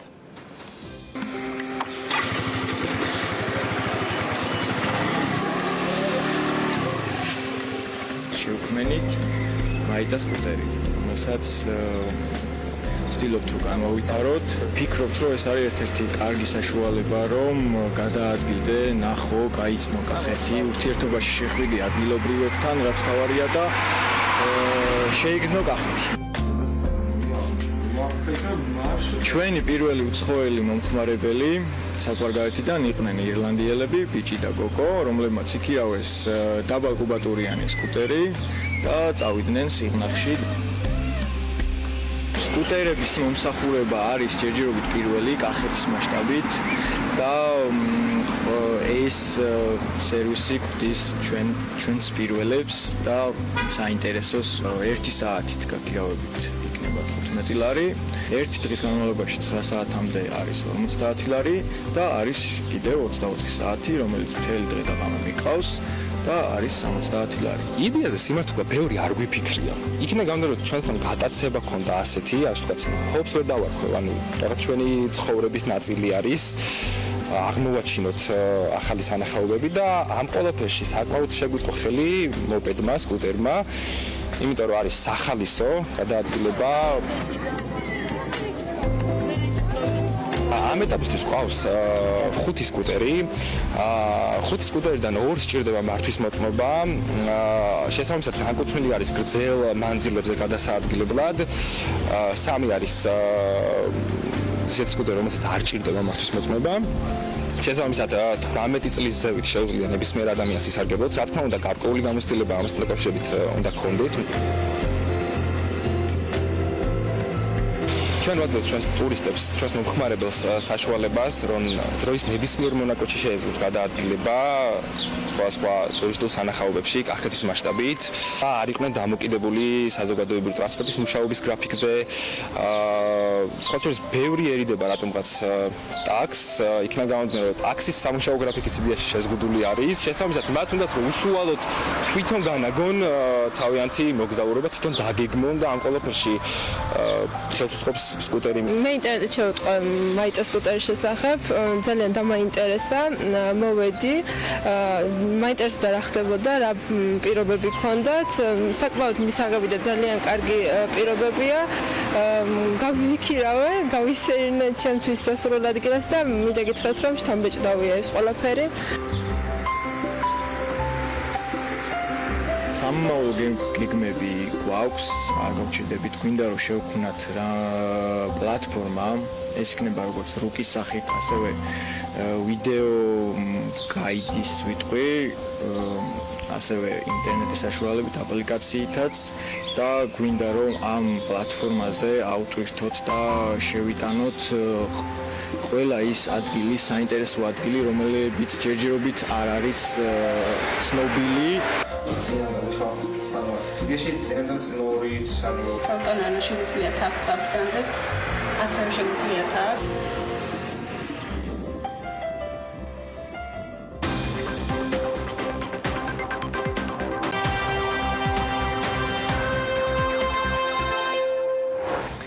ეკონომის პრესენ ამჩავაძის შეფასებით ლარის კურსი გარბის და ამის მხოლოდ ერთი მიზეზია რუსეთისგან მოსალოდნელი სანქციები და პანიკა.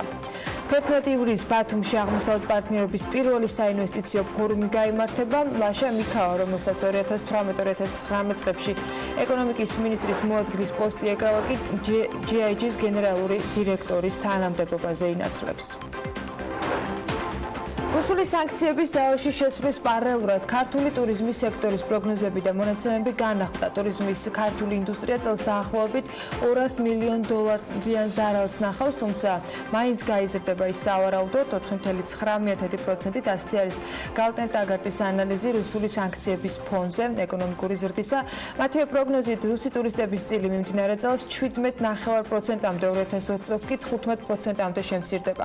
აღსანიშნავია, რომ ტურიზმის სექტორის სხვა წარმომადგენლების ზარალს $750 მილიონი ფარგლებში ვარაუდობდნენ. ახლა შეგვიძლია რომ მოვუსმინოთ გალტენ-ტაგარტის მმართველ დირექტორს იმის შესახებ, თუ რა დაშვებებს ეყრდნობა მათი პროგნოზები ტურიზმის სექტორის დანაკლისზე. ეს ყველაფერი კეთდება იმ დაშვებით, რომ არსებული სიტუაცია, რომელიც არის ქვეყანაში, დასტაბილურდება და არ მოხდება ამის ესკალაცია. რა თქმა უნდა, თუ არეულობა გაგრძელდა, ეს გამოიწვევს დამატებით ანალიზს. ასევე უნდა აღნიშნოს, რომ ჩვენი ეს პროგნოზი, რომ სექტორი გაუძლებს ამ გამოწვევას, მომდინარეობს იქიდან, რომ სექტორი უკვე 10 წელია ვითარდება. მნიშვნელოვანია ალბათ, რომ აქცენტი გაკეთდეს უფრო მარტივად მოსაზრით ტურისტებზე ამ ეტაპზე. მოკლე ვადიანზე გულისხმობ, განსაკუთრებით მაგალითად ტურისტები, რომელიც იქნებიან უკრაინიდან, ბალტიისპირეთი, ბულგარეთი, აღმოსავლეთ ევროპა, ან თუნდაც აზერბაიჯანის სომხეთი. რაც შეეხება ტურიზმის არსებულ ბაზარს, გასული 6 თვის განმავლობაში არამეზობელი ქვეყნებიდან ტურისტები ძირითადად უკრაინიდან, ისრაელიდან, ირანიდან, გერმანიიდან, ყაზახეთიდან, პოლონეთიდან და ჩამოდიოდნენ. ამ ფონზე ანალიტიკურ ჯგუფს მიაჩნია, რომ საჭიროა უახლოეს პერიოდში ბაზრების დივერსიფიცირება, იმ ქვეყნებთან კავშირების გააქტიურება, სადაც უკვე გვიცნობენ. ორგანიზაციამ რამდენიმე ქვეყნის მაგალითიც მოიყვანა, სადაც კრიზისები მალე დაძლეს. ასეთი არის მაგალითად ბელგია, სადაც ტერორისტული აქტების შემდეგ ტურისტების ნაკადი მაქსიმუმ წელიწადში იყო კვლავ ძველთან გადანაბრებული. მალაიზიამ კი 2003 წელს ეპიდემიის კვალი ტურიზმზე ისე წაშალა, რომ მას შემდეგ პრაქტიკულად ზრდა არ შეწყვეტილა. იაპონიაში სტიქია აღმოჩნდა გარდამტეხი, თურქეთში კი პოლიტიკური არასტაბილურობა და რუსული ავიასანქციები, რომელიც 2016 წელს იყო გადალახული. მაშინ ყველაზე მეტად მცირე და საშუალო სასტუმროები დაზარალდნენ.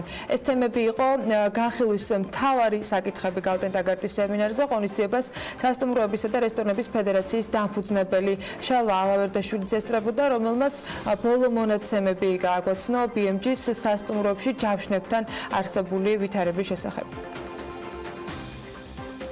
ყველას ვურეკავთ ინდივიდუალურად, ყველას ვეკონტაქტებთ და ყველას ვარწმუნებთ იმაში, რომ საქართველოში უსაფრთხოა და საქართველოში არაფერი არ ხდება და ჩამოვიდნენ საქართველოში ნამდვილად თუმცა საკმაოდ რთული ამაში უკვე ადამიანების დარწმუნება. რუსეთიდან თითქმის 80%-ამდე ავიდა როგორც აჭარის ტურიზმის ადმინისტრაციამ გამოაცხადა აჭარაში, დანარჩენ საქართველოშიც 60% იყო, ოღონდ უკვე 70%-ამდე ავიდა ჯავშნების გაუქმება რუსეთიდან, მაგრამ ამას უკვე მიყვა ჯაჭვის სახით, მხოლოდ არა მარტო რუსეთი, არამედ პოსტსაბჭოების სხვა ქვეყნების ჩალვა ალავერდაშვილმა იშიშქვა, რომ ახლო მომავალში ყველაზე მეტად ირანიდან და არაბული ქვეყნებიდან შეიძლება ტურისტების მოზიდვა, თუმცა აქ სავიზო საკითხებია გართულებული. მისივე ინფორმაციით, ირანელ ტურისტებს მას შემდეგ, რაც საქართველოში შემოსვლის შემდეგ უკან გააბრუნეს, ისევ ჩვენს ქვეყანაში ჩამოსვლის გადაწყვეტილება უჭერთ.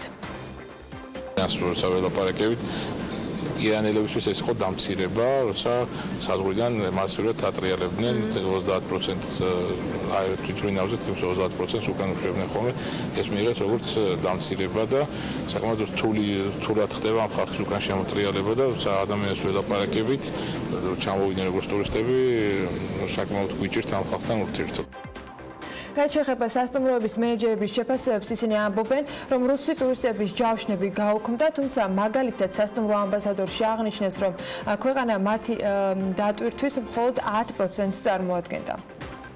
არ ვიყავით სრულად დამოკიდებული რუსეთის ბაზარზე, ვაკეთებთ ბაზრების დივერსიფიკაციას, ხდება მარკეტინგული აქტივობები ისეთ ქვეყნებში, რომლებიც უფრო აქტიურად დაიწყებენ ჩამოსვლას საქართველოში, მოკლევადიან პერსპექტივაში ვფიქრობთ, ეს არის გალფის რეგიონი და ჩვენი სასტუმროს მარკეტინგის, ასე ვთქვათ, ამ რეგიონში ხალხიურობს ამ ეტაპზე. ფასების ვარდნა, რა თქმა უნდა, არის, მოკლევადიან პერსპექტივაში, რაც პირველი შოკი მოხდა, ასე ვთქვათ, თბილისს დაეტყო. რა თქმა უნდა, ნაწილობრივ გაგვიუქმდა ჯავშნები ჩვენს, ისევე როგორც ბევრ სასტუმროს საქართველოს მასშტაბით. ყველა კრიზისი დასაძლევადია და მაქსიმუმ გრძელდება 1 წელი. მოყვანილი იყო სხვადასხვა ქვეყნების მაგალითები, ამან ცოტა იმედი მაინც გამიჩინა პირადად მე და ასევე გაუჩინა სხვა სასტუმროს მეპატრონეებს, რომ უნდა მოხდეს ბაზრის დივერსიფიკაცია, დიჯიტალიზაცია და რა თქმა უნდა პირველ რიგში მომსახურების ხარისხის გაზრდა. საავადმყოფო პალატების ხელმძღვანელები ეკონომიკაზე რუსული სანქციების გავლენას რა თქმა უნდა ელოდებიან, თუმცა ფიქრობენ, რომ საქართველოს რუსული ემბარგო ერთხელ უკვე გამოიარა და ახლა ნაკლებად შეექმნება პრობლემები. საქართველოს ასეთ მდგომარეობაში ადრეც ყოფილა, ჩვენ მოვახდინეთ ბაზრების დივერსიფიკაცია, თუმცა რუსულ ბაზარზე მაინც მეტად გავხდით დამოკიდებული. იმიტომ რომ ეს მარტივი იყო. ფიქრობ, რომ ქართული ბაზარი მდგრადია. რაც შეეხება ტურისტულ მიმართულებას, ჩვენ ინვესტორთა საბჭო, ასევე ამერიკის საავადმყოფო პალატა მუშაობს საქართველოს მთავრობასთან, ტურიზმის ეროვნულ ადმინისტრაციასთან ერთად. ვსჯელობთ, გვეძებთ გზებს. მოკლევადიან პერსპექტივაში ამას რა თქმა უნდა ექნება დარტყმა ქართულ ეკონომიკაზე, მაგრამ ვფიქრობ, გრძელვადიან პერიოდში ჩვენ ისევ ვისწავლით გაკვეთილს, როგორც ეს ადრე მოახერხეთ. ადამიანები, რომლებსაც სურთ თანხების გადმოგზავნა საქართველოში, ამისთვის სხვა გზებსაც იპოვიან. დიახ, ეს თავის ტკივილი იქნება მათთვის, თუმცა ეს ფული მაინც მოხვდება საქართველოში სხვა გზებით. მსგავს გზაზე გავიარეთ 2005 წელს, მაშინ ქართული ეკონომიკა რუსეთზე უფრო დამოკიდებული იყო, ვიდრე ახლა ვართ. ალბათ რამდენიმე წელი დასჭირდება, რომ ეკონომიკამ სრული რეაბილიტაცია მოახდინოს. გონია რუსული ბაზარი ისევ ღია უნდა დარჩეს, მაგრამ ბიზნესმა უნდა გაათვითცნობიეროს, რომ მასზე დაფრინობა არ შეიძლება. ამერიკის საავადმყოფო პალატის ხელმძღვანელი ამბობს, რომ ამ საკითხებს მთავრობასთან ისევ განიხილავენ. მაიკ აუგილის იმედი აქვს, რომ ოქროსის შეღავათებთან დაკავშირებით მთავრობასთან კომპრომისული გადაწყვეტილება მიიღება. ივლისიდან გაუქმდა შეღავათები ოქროსიაში მყოფი 200-ზე მეტი კომპანიისათვის, რაც მათ საშუალებას აძლევდა, რომ ბაღგეს გადასახადი 5 დღის ნაცვლად 30 დღეში გადაეხადათ. ბიზნესი წუხს, რომ ეს გადაწყვეტილება მათთან შეთანხმებული არ იყო, ერთ თვეში კი ახალ რეალობას ვერ მოერგნეს, სწორედ ამიტომ ის გადახედვას ითხოვენ. თუმცა ფინანსთა მინისტრმა დაახლოებით 24 საათი ადრე თქვა, რომ ეს საკითხი დახურულია და ბიზნესი ამ რეალობას შეეგუა. ოქროსიაზე როდესაც ვსაუბრობთ, ბევრი ასპექტია გასათვალისწინებელი, ჩვენს ბევრ წევრზე შეღავათის გაუქმებას ჰქონდა გავლენა. ცვლილებების იმედი რა თქმა უნდა გვაქვს. ვაგრძელებთ დიალოგს. იგივე სახის ოქროსია არ იქნება, თუმცა შეიძლება ვიპოვოთ კომპრომისული გადაწყვეტილება.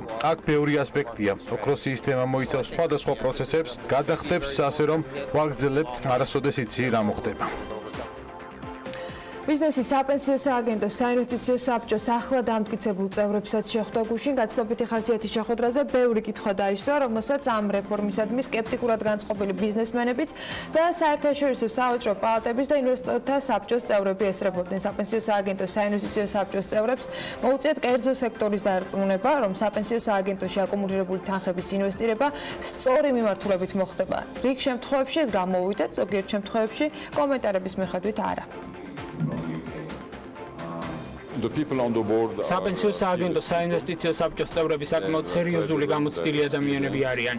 ჩვენ მხოლოდ იმის შიში გვაქვს, რომ ხელისუფლება მათზე გარკვეულწილად მოახდენს ზეწოლას, რომ საბჭომ ინვესტირება სახაზინო ობლიგაციებში გააკეთოს, რათა ხელისუფლებამ დააფინანსოს ბიუჯეტი. ვისაუბრეთ ამ პრობლემაზე და ვფიქრობთ, სამეთვალყურეო საბჭო იქნება საკმარისად მყარი, რომ თუ სახაზინო ობლიგაციებში დააბანდებენ თანხებს, ეს იქნება ადეკვატური მოცულობა იმ მთლიანი თანხისა, რომელიც ფონდში იქნება აკუმულირებული. დღეს მივიღე სრული რწმენა იმისა, რომ როდესაც არის დამოუკიდებელი საინვესტიციო საბჭო, რომელმაც უნდა გადაწყვიტოს ეს თანხა, დავრწმუნდი, რომ ეს არის კომპეტენტური საბჭო, რომელსაც აქვს შესაბამისი უნარები, ცოდნა იმისა, რომ ჩემი თანხა ისეთ სარისკო ინვესტიციებში არ წავიდეს ეს თანხა სარისკო პროექტებში, რამაც შეიძლება ხვალდაზე მე ამ თანხის გარეშე დამტოვოს. შეხვედრაზე ჩვენ ყველა შეკითხვებს გავეცით ამომზურავი პასუხი. შესაბამისად მე არ ვფიქრობ, რომ რაიმე დარჩა რაიმე პასუხგაუცემელი შეკითხვები, ხოლო თუ შეკითხვებზე პასუხები გაცემულია, ეს ნიშნავს, რომ რა თქმა უნდა შეკითხვის დამსმელის დარწმუნება შევძლებთ.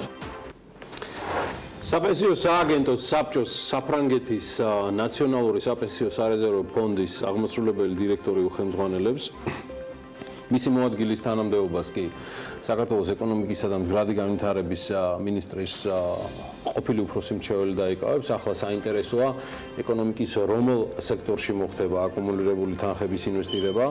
ეს უნდა გაიწეროს იმ საინვესტიციო პოლიტიკის დოკუმენტში, რომელიც ალბათ რამდენიმე თვეში იქნება მზად. მანამდე ამ 2-3 დღიან თემატიკას თუ რა შეხვედრები აქვს საბჭოს, რაც განიხილავდნენ თავად საბჭოს წევრები.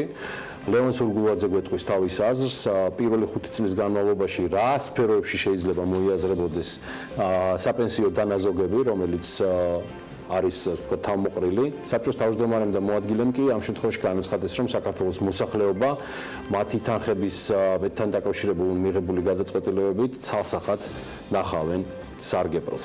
საპენსიო სააგენტოს ხელმძღვანელი დილიდან გვიერთდება პირდაპირ ეთერში. ლევან სურგულაძე არის საქმიანი დილის სტუმარი. მე მას მივესალმები. დილა მშვიდობის ბატონ ლევან. მოგესალმებით ბატონ ლევან. დილა მშვიდობის, მოგესალმებით. ბატონ ლევან, იმ 2-3 დღის განმავლობაში საბჭოს შეკრებიდან ამ 2-3 დღის განმავლობაში რაც მიმდინარეობს კონსულტაციები, თქვენ ეს პირველივე დღეს დაანონსეთ. რა შეიძლება ვთქვათ იმაზე მეტი, ვიდრე ჩვენ მივიღეთ საკმაოდ ავტორიტეტული და გამოცდილი ადამიანები საბჭოში ცალსახად, უკვე ინგლისურადაც მოლაპარაკე თავები ამ ყველაფერთან ერთად, თუმცა მიგაჩნიათ თუ არა, რომ ეს არის მხოლოდ კარგი და პოზიტიური სტარტი იმ რეალური გზავნილების გასაკეთებლად, რომელიც მიმართებას და ნდობას ერთ-ერთი ყველაზე მნიშვნელოვანი იმავდროულად სარისკო რეფორმის მიმართ გაზრდის ამ ქვეყანაში.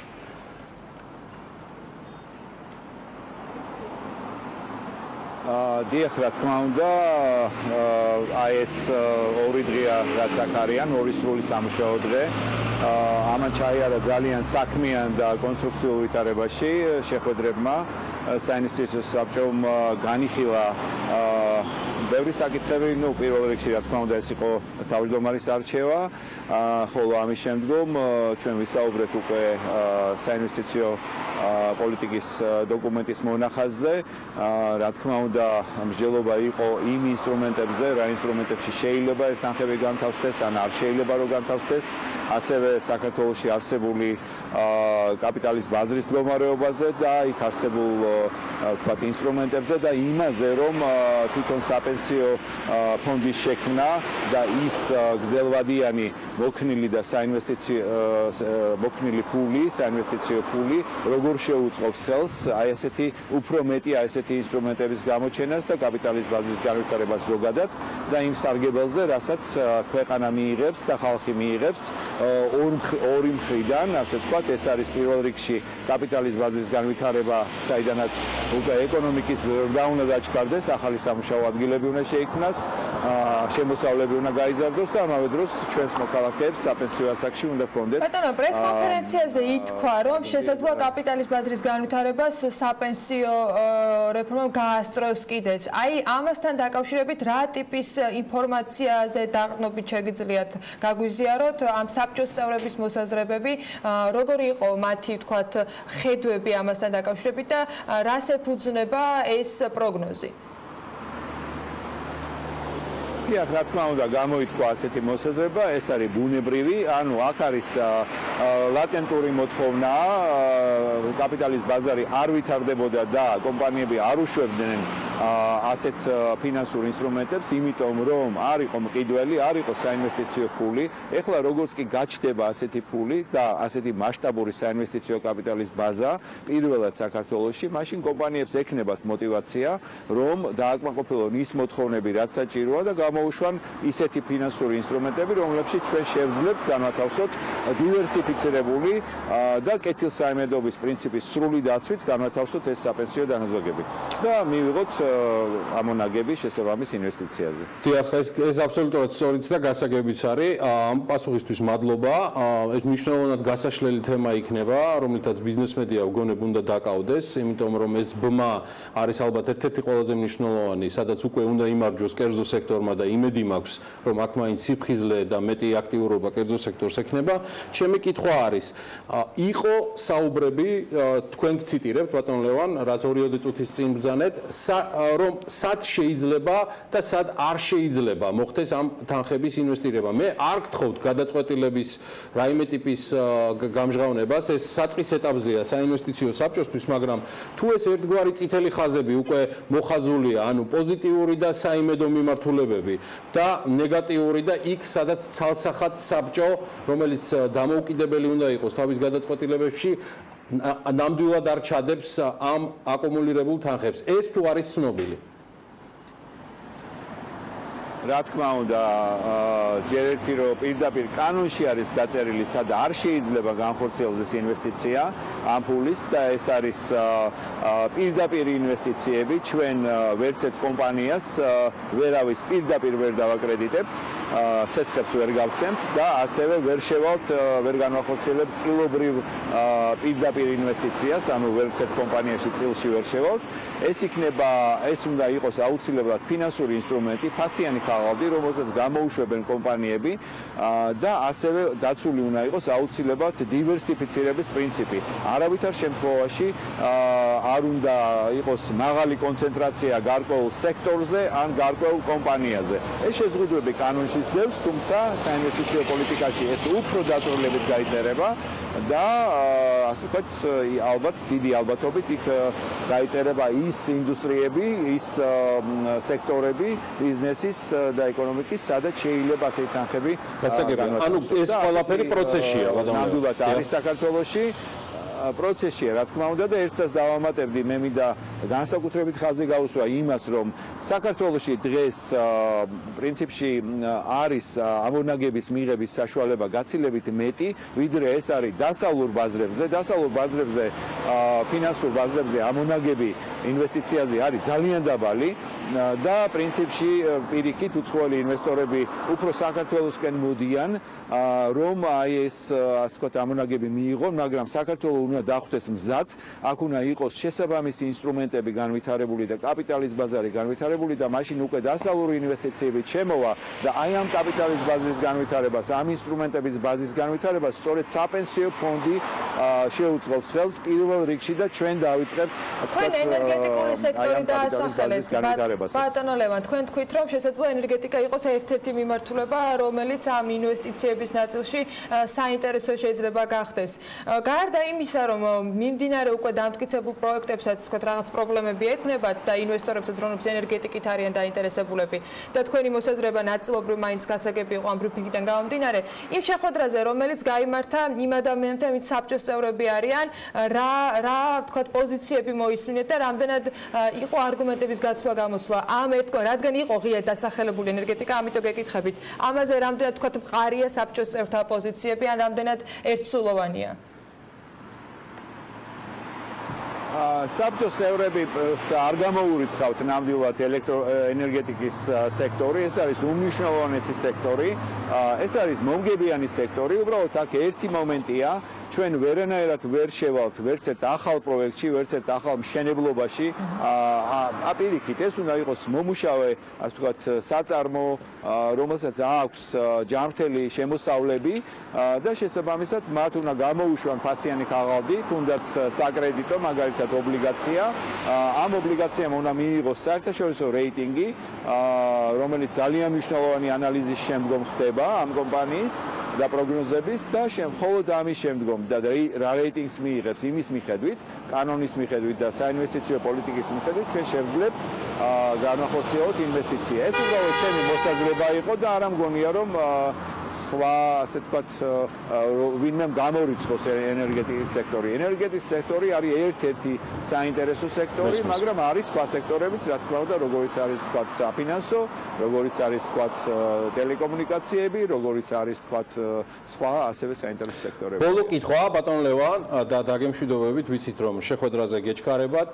დაახლოებით ჩემი კალკულაციით, რასაც გადავხედე, დავაყრდენით თქვენს წინა გადმოცემულ ინფორმაციას დაახლოებით 14%-მდეა იმ ადამიანების რაოდენობა, რომლებიც ნებაყოფლობით დატოვეს აღნიშნული სქემა, საპენსიო სისტემას გულისხმობ.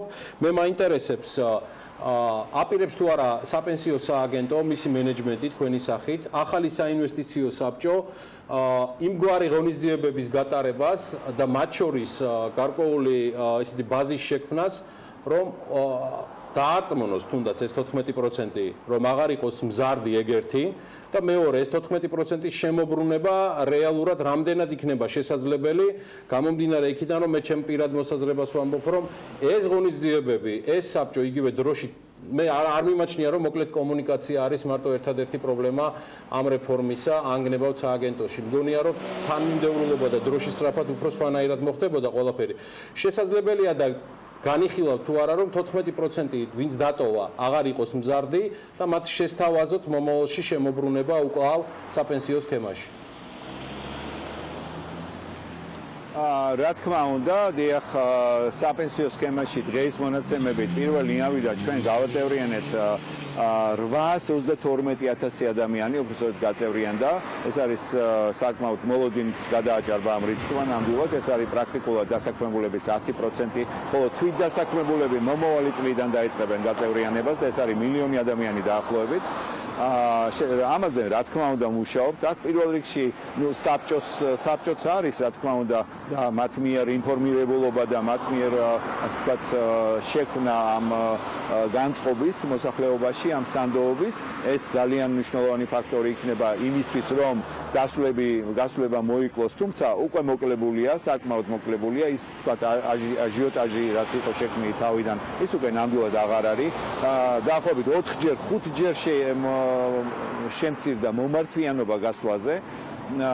და შესაბამისად, რა თქმა უნდა, ამ ადამიანებს ყოველთვის აქვთ უფლება, რომ დაბრუნდეს სქემაში და ჩვენ ამისთვის გავაკეთებთ ყველაფერს. პირველ რიგში ეს არის ინფორმირებულობა საზოგადოების, უფრო მეტი ინფორმირებულობა, ასევე ადამიანები დაინახავენ თავიანთი თანამემამულეების გამოცდილებასაც, ვინც დარჩა სქემაში, ვისაც უგროვდება დანაზოგი, ამას შეხედავენ და დიდი ალბათობით დიდი ნაწილი ამ ადამიანების დაბრუნდება სქემაში, მე ამის დიდი იმედი მაქვს და რეფორმა იქნება ნამდვილად წარმატებული. რეფორმა არის უკვე წარმატებული, იმიტომ რომ ჩვენ უკვე ყავს ძალიან დიდი რაოდენობა ადამიანების გაწევრიანებული, ვისაც ამ სქემის ჯერა, ისინი აგროვებენ, ისინი ხედავენ თავის დანაზოგს.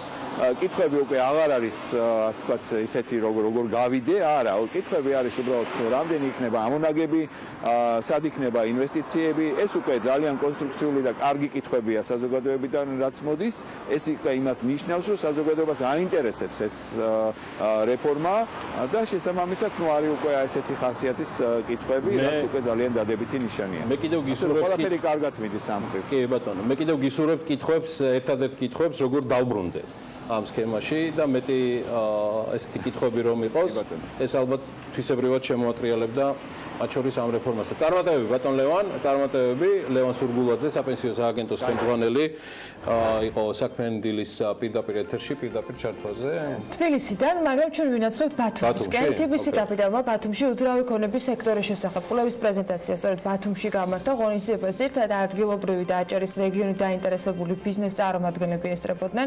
ლევან თაღიაშვილი ვერ გამოაკლდა ამ ამბავს. რა ძირითადი აქცენტები გაკეთდა და რა ტენდენციები გამოიკვეთა ბათუმის საცხოვრებელი უძრავი ქონების ბაზარზე?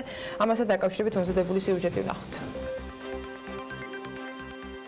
TBC კაპიტალმა თბილისის უძრავი ქონების რითეილისა და კაპიტალის ბაზრის შემდეგ უკვე ბათუმის საცხოვრებელი უძრავი ქონების შესახებ გამოაქვეყნა კვლევა, რომელზეც კომპანია 2 თვის განმავლობაში მუშაობდა. TBC კაპიტალსა და TBC ბანკის ეკონომიკურ ჯგუფს მიაჩნია, რომ რუსეთის მხრიდან დაწესებული ეგრეთ წოდებული ტურისტული ემბარგოს ეფექტი ხელშესაღები, თუმცა მართვადია. TBC ბანკი ერთ-ერთი პირველი იყო, რომელმაც ქართულ ტურიზმს მხარდაჭერა გამოუცხადა და ბათუმში გამართული პრეზენტაციაც სწორედ ამ დახმარების ქმედითი ნაბიჯების გამოხატულება იყო. ეს კვლევები ძალიან მნიშვნელოვანია იმ კუთხით, რომ საკმაოდ დეტალური მიმოხილვა არის, რომელიც როგორც ბანკს, ისევე ჩვენს ბიზნეს პარტნიორებს აძლევს შესაძლებლობას, რომ გაანალიზონ სხვადასხვა კუთხით დაინახონ სხვადასხვა გამოწვევები, რა პოტენციალია და შემდეგ უფრო მარტივად, ასე ვთქვათ, მოერგონ აი ამ გამოწვევების გადალახვაზე თუ პოტენციალის გამოყენებაზე. ამიტომ ეს არ არის პირველი, უკვე რამოდენიმე მსგავსი ღონისძიება არის ჩატარებული, აუცილებლად აპირებს TBC კაპიტალი ჩვენ TBC ბანკთან ერთად, რომ გაგრძელდეს და შეეხოს არა მარტო საცხოვრებელი უძრავი ქონების ბაზას, არამედ სხვადასხვა ბიზნეს სექტორებს. დღევანდელი მდგომარეობით ბიზნეს დაკრედიტების მოცულობა შეადგენს 450 მილიონ ლარს. გასული 12 თვის მანძილზე ბანკმა მნიშვნელოვანი ინვესტიციები გააკეთა ამ მიმართულებით. შევქმნით ჩვენ სრულფასოვანი კორპორატიული ბანკირების გუნდი, რომლებიც ემსახურებიან ადგილობრივ კლიენტებს და შედეგად 12 თვის მანძილზე პორტფელი გავზარდეთ დაახლოებით 150 მილიონი ლარით. კვლევაში რამდენიმე საინტერესო დეტალი გამოიკვეთა, მაგალითად ის, რომ ბათუმის საცხოვრებელი უძრავი ქონების ბაზრის ტრანზაქციების მოცულობამ 2018 წელს 9 მილიარდ დოლარს გადააჭარბა და ჯამში 12303 საცხოვრებელი ბინა გაიყიდა, რაც 2017 წელთან შედარებით 13.4%-იანი ზრდაა.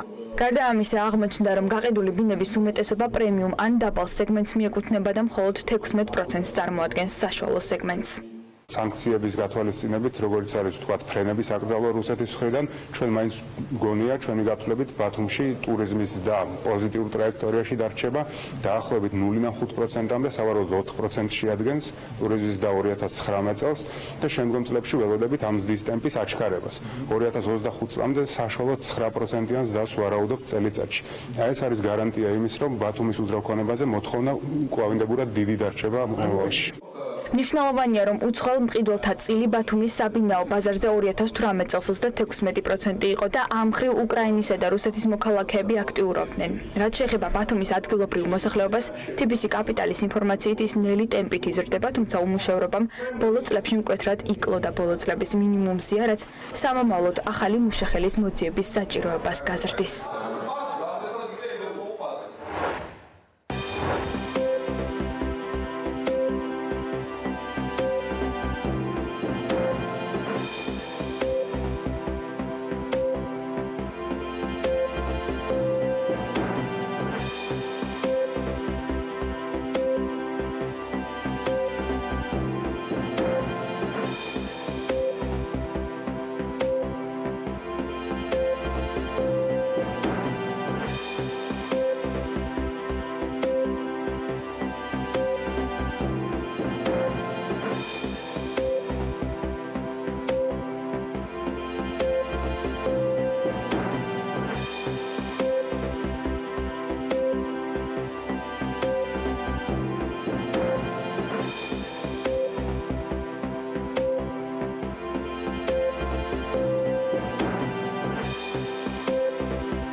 9 ივლისს უკრაინაში ჩრდილოატლანტიკური საბჭოს ვიზიტი გადაიდო. ამავე დროს უკრაინა ევროკავშირის სამიტზე მიღწეული შეთანხმების მიხედვით ევროკავშირი უკრაინის აღმოსავლეთ რეგიონებს 10 მილიონ ევროს გამოუყოფს. შეთანხმებას უკრაინის ეკონომიკის განვითარებისა და ვაჭრობის მინისტრმა და გაფართოებისა და სამეზობლო პოლიტიკის საკითხებში ევროკომისარმა ხელი უკვე მოაწერეს. თანხა უკრაინის აღმოსავლეთ რეგიონების ეკონომიკურ განვითარებას უნდა მოხმარდებს. ამ ფინანსური პაკეტის მომზადება ჯერ კიდევ გასული წლის მიწურულიდან არის დაწყებული. ევროპულ გესთან ერთად ვლადიმერ პუტინის მისამართით გზავნილები ოფიციალური კიევიდანაც აქტუალური იყო ამ დღეებში. უკრაინის პრეზიდენტმა ვლადიმერ ზელენსკიმ პუტინს მინსკში შეხვედრა შესთავაზა. უკრაინის პრეზიდენტის თქმით, მოლაპარაკებები შეერთებული შტატების, დიდი ბრიტანეთის, გერმანიის და საფრანგეთის შუამავლობით უნდა გაიმართოს. მოკლედ, პუტინი აქტუალურია ყველა მიმართულებით. აი, რა კონტექსტში ამაზე უკვე ბუკა პეტრიაშვილი, BMG-ის საერთაშორისო მიმოხილველი უფრო საინტერესოდ ისაუბრებს. ბუკა დილა მშვიდობისა. დილა მშვიდობის მოგესალმებით. ერთი პატარა შესწორება თუ არ მეშლება მგონი 110 მილიონზე იყო საუბარი. პატარა შესწორება, პატარა. საერთო ჯამში ევროკავშირის მხრიდან 2014 წლიდან მოყოლებული მაკროსაფინანსო მხარდაჭერის კუთხით უკრაინისთვის გამოყოფილია 3.4 მილიარდი ევროს თანხები, რათა ხელი შეუწყოს უკრაინის განვითარებას, უკრაინაში რეფორმების განხორციელებას. ერთ-ერთი ბოლო ვიზიტი იყო დონალდ ტუსკის და ჟან-კლოდ იუნკერის თავის მოქმედ თანამდებობებზე უკრაინაში და საერთოდ ბოლო საგარეო ვიზიტი იყო. ძალიან მნიშვნელოვანი იყო ეს გამოხატული მხარდაჭერა და დემონსტრირება იმისა, რომ ევროკავშირი მხარს უჭერს როგორც რეფორმების განხორციელების კუთხით, ისე უკრაინის სწრაფვას, რომ მშვიდობიანად მოაგვაროს მის ტერიტორიაზე არსებული კონფლიქტი რუსეთთან აღმოსავლეთ უკრაინაში. ძალიან მნიშვნელოვანია ის, რომ რამდენიმე დღის უკან ევროკავშირმა შეძლო და მოახერხა ეს შემთხვევით არ ვამბობ ამ სიტყვას, შეძლო და მოახერხა, რომ შეინარჩუნა სანქციებზე ერთსულოვნება, კიდევ 6 თვით გაუხანგრძლივდა რუსეთს სანქციები და ეს სანქციები ჟან-კლოდ იუნკერისვე განცხადებით, ისევე როგორც ადრე მანამდე ანგელა მერკელმა განაცხადა, ვიდრე არ შესრულდება მინსკის შეთანხმებები, ანგელა მერკელმა კიდევ უფრო კონკრეტულად თქვა, რომ ვიდრე ყირიმი არ დაუბრუნდება უკრაინის შემადგენლობას, მანამდე ეს სანქციები გაგრძელდება. არ ვარ დარწმუნებული და უпростоრეთ დარწმუნებული ვარ და ვიცი, რომ ყველა ესე არ ფიქრობს ევროკავშირის შემადგენლობაში სამწუხაროდ, იქაც არის შიდა ესე ვთქვათ გარკვეული დაპირისპირებები და განსხვავებული აზრებიც, იმიტომ რომ არის სწრაფვა რუსეთთან ურთიერთობების მოწესრიგების, აღდგენის, ვაჭრობის აღდგენის და ასე შემდეგ მუშაობს. კიდევ ერთხელ დავიმეორებ და ყოველთვის ვიტყვი, რომ ყველა მიმართულებით დაუღალავად 24 საათის განმავლობაში მუშაობს. ასეთივე ძალისხმევა, რომ დავხარჯოთ ჩვენს დივერსიფიკაციაზე და ყველა მიმართულებით ვიმუშაოთ, დარწმუნებული ვარ, რომ ჩვენს ძალიან მაღალ შედეგებს მივაღწევთ. პუტინის მიმართ გაკეთებული განცხადება ვლადიმერ ზელენსკის მიერ, რომ შეხვედროდნენ და შეხვედრა საჭირო და საუბარია საჭირო, წარმოიქმნა ეს ვიდეო მიმართვა გახდა შედეგი იმ სკანდალისა, რომელიც აგორდა უკრაინაში. რუსეთის TV არხ როსიას ცნობილი, ავად ცნობილი ეგრეთ წოდებული ჟურნალისტის დიმიტრი კისელოვის მიერ დაანონსებული ტელეხიდი, რომელიც უნდა შემდგარიყო 12 ივლისს რუსულ არხსა და უკრაინულ არხ News One-ს შორის გახდა ძალიან სერიოზული დიდი უკმაყოფილების საფუძველი უკრაინულ საზოგადოებაში. გამოეხმაურა ამას ეროვნული ძალები, გამოეხმაურა ყველა ის ძალა, რომელიც განწყობილია იმისათვის, რომ არ დაუთმოს და არ მიცეს საშუალება რუსულ ჰიბრიდულ მანქანას აღასრულოს თავისი მიზნები და ამოცანები.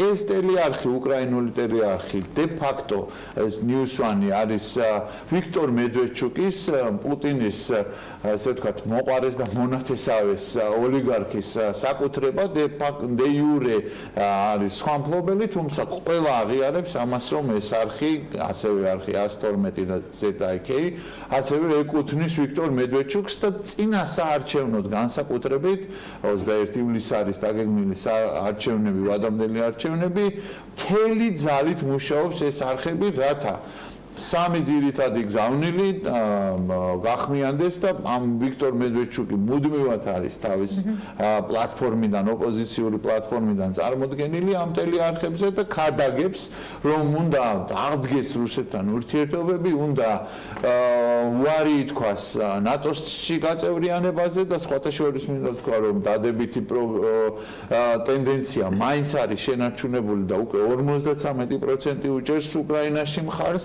ნატოში გაწევრიანებას და ასევე უნდა პირდაპირ ლაპარაკი გაიმართოს ესე ვთქვათ, სეპარატისტული რეჟიმების წარმომადგენლებთან.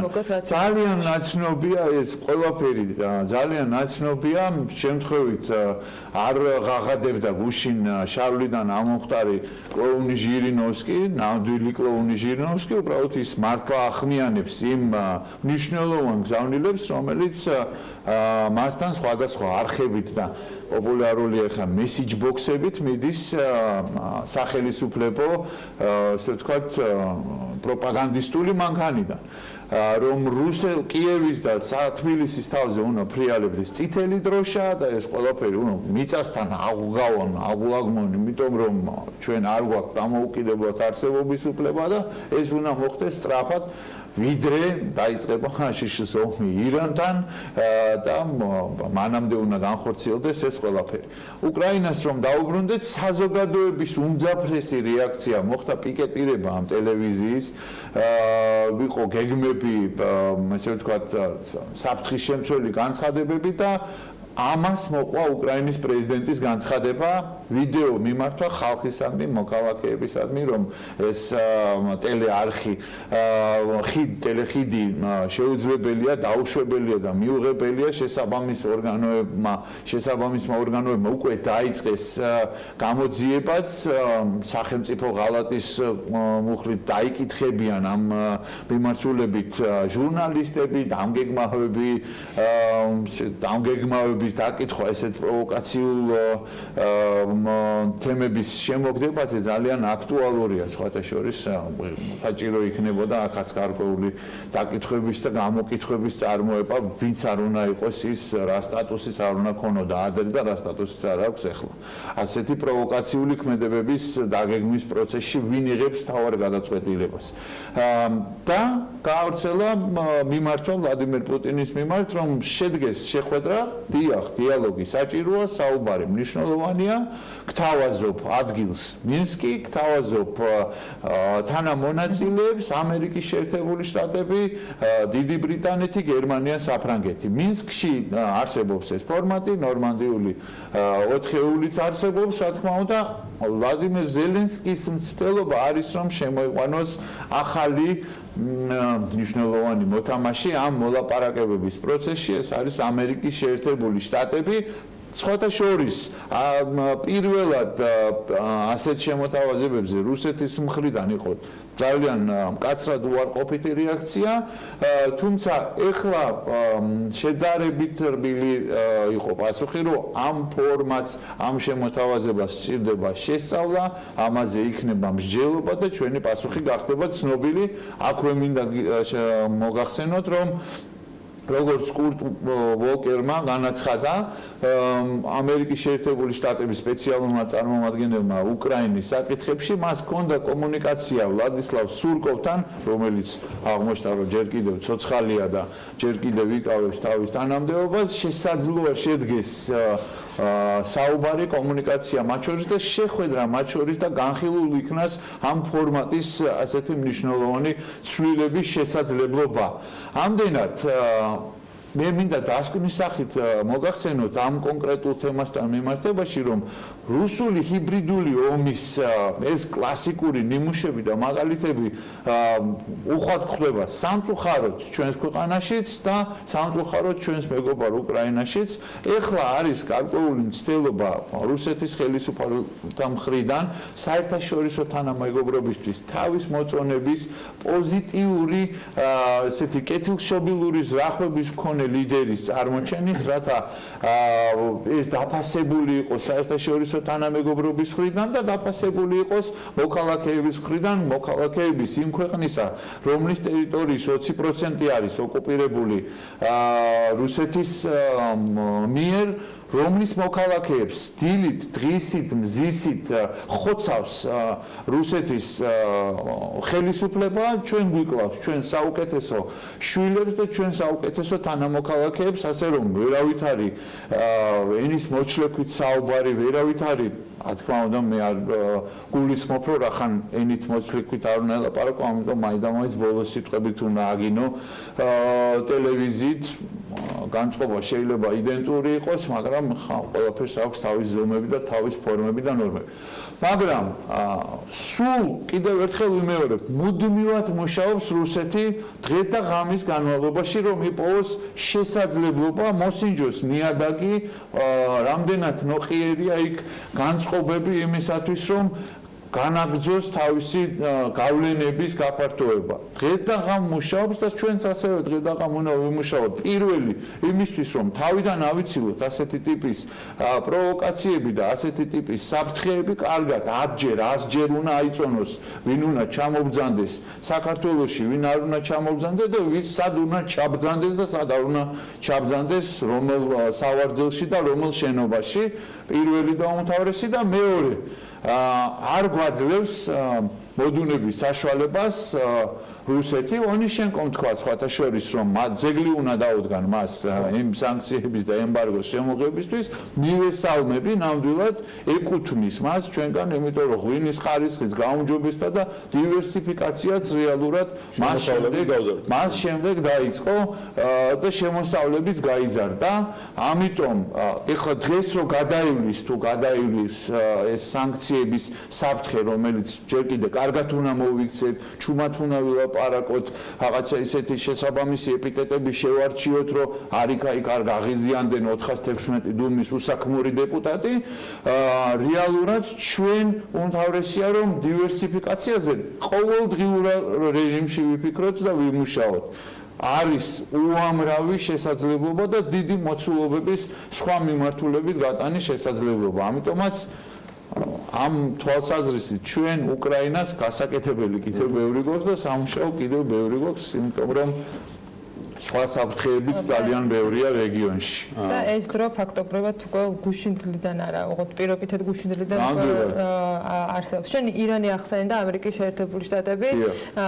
რუსეთი ამ დროს ელოდება მეორე მხრივ დანარჩენი მსოფლიოს რეაქცია როგორ და რას ველოდებით ჩვენ ამ ყველაფრისგან?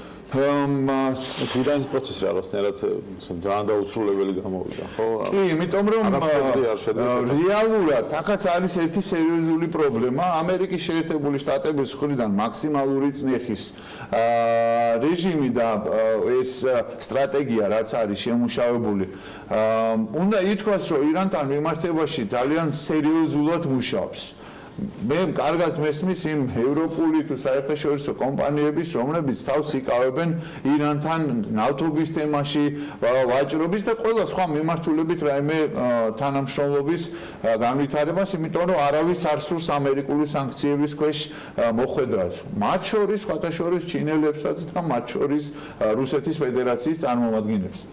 ირანს ერთადერთი იმედი, ერთადერთი ბერკეტი რეალურად რომ აღადგინოს რაიმე სავაჭრო ურთიერთობები რჩება სწორედ ეს არსებული შეთანხმება და ამ შეთანხმებით გათვალისწინებული ვალდებულებების დაცვა. პირველი ვალდებულება უკვე დაარღვია და ეს გაცდა 300 კილოგრამიან ლიმიტს ურანის გამდიდრების, შემდეგი ვალდებულება, რომელიც იყო 3.67%-ზე ურანის გამდიდრების ხარისხის, ამის თაობაზეც უკვე ამ კვირის დასაწყისში გამოაცხადა ირანის წარმომადგენელმა, რომ გაცდება ის და აიყვანოს გაიყვანს 4.5%-ზე. ეს პირველი და უმთავრესად ეს არის მიმართული ევროპის ქვეყნების მიმართ, ვინც მონაწილეობენ ამ შეთანხმებაში, ვინც ინარჩუნებს ამ შეთანხმებას.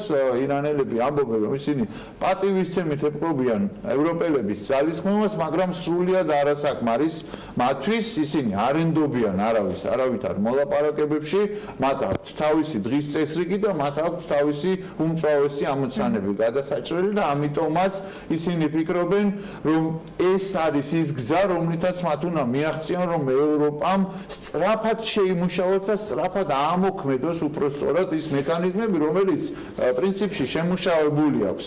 ინსტექსის მექანიზმი შეიმუშავეს მათ, როგორც მოგეხსენებათ, რომელიც საშუალებას იძლევა, რომ ირანთან გარკვეული ამერიკული სანქციების თავის აცილების მეშვეობით მოახერხოს გარკვეული სავაჭრო ურთიერთობების დამყარება. სხვათა შორის ამას დონალდ ტრამპიც მიესალმება, ოღონდ ერთი ხაზგასმით, რომ ეს არ უნდა ეხებოდეს ნავთობით ვაჭრობას და ეს არ უნდა ეხებოდეს იმ სანქციებით გათვალისწინებულ თემებს და პროდუქტებს. ირანი ამბობს, რომ მისთვის პრობლემას არ წარმოადგენს და კიდევ ორთვიანი დამატებითი ულტიმატუმი გაახმიანა 5 ან 7 სექტემბერს უფრო შევა ძალაში გამოქმედება შემდგომი საფეხური და ეს ნიშნავს, რომ 4.5%-დან შეიძლება 20%-მდე აიყვანოს. ეს არის უკვე ძალიან მნიშვნელოვანი და კრიტიკული ფაზა, რომლის მერეც ძალიან სწრაფად შეიძლება მოხდეს მისვლა რეალურად 90%-მდე, რაც არის საჭირო ატომური იარაღის შესაქმნელად. 4.5%-იც საკმარისია ამისათვის, რომ ბუშერის ერთადერთი ატომური ელექტროსადგური აამუშავოს. რეალურად ჯერ კიდევ მაინც რჩება იმ ლიმიტებში ირანი, რომ მშვიდობიანი იყოს ბირთვული პროგრამა და არ იყოს ეს გამოყენებული ბირთვული იარაღის შესაქმნელად. მაგრამ აქ არის რეალურად კიდევ მეორე მნიშვნელოვანი მომენტი, დონალდ ტრამპის გამოცდა რეალურად პროვოცირება გარკვეულწილად გამოცდა ირანის მხრიდან, რაზე არის ის წამსვლელი, რამდენად იყოფა მას, ესე ვთქვათ, სიმამაცე და სითამამე, რომ ბოლომდე მიიყვანოს ის თავისი განცხადებები, ბოლომდე აღასრულოს და ერთ მშვენიერ დღეს, თუ არა მშვენიერ და პირიქით უბედურ დღეს, აღარ შეაჩეროს საკუთარი ბრძანება ირანის კონკრეტული ობიექტების დაბომბვასთან დაკავშირებით. მე თვითონ არ ხნას ძალიან დიდი იმედი მაქვს, რომ ეს ნერვების თამაშად დარჩება, მხოლოდ დონალდ ტრამპი გამოთქვავს მზაობას და მისი ადმინისტრაციაც გამოთქვავს მზაობას, რომ მზად არის მოლაპარაკებისთვის, დამირეკოს ჰასან როუჰანიმ, მისგან განსხვავებით საფრანგეთის პრეზიდენტი მაკრონი ესაუბრა ტელეფონით, მისი სპეციალური წარმომადგენელი უკვე იმყოფება, მისი მთავარი დიპლომატიური მრჩეველი უკვე იმყოფება თეირანში, მისი შეხვედრები დაიწყება დღეს, ხვალზე, რათა შესაძლებელი გახდეს ირანის მიბრუნება ამ არსებულ, ესე ვთქვათ, ნებადართულ დონეებზე, თუმცა როუჰანის შეიძლება და ირანის ხელისუფლებას კიდევ შეიძლება კონდეს ერთი იმედიც, რომ აცადონ 2020 წლის ამერიკის შეერთებული შტატების საპრეზიდენტო არჩევნებს და დაელოდონ თუ კი დონალდ ტრამპი ვერ გაიმარჯვებს ამ არჩევნებში და თუ კი ეს იქნება,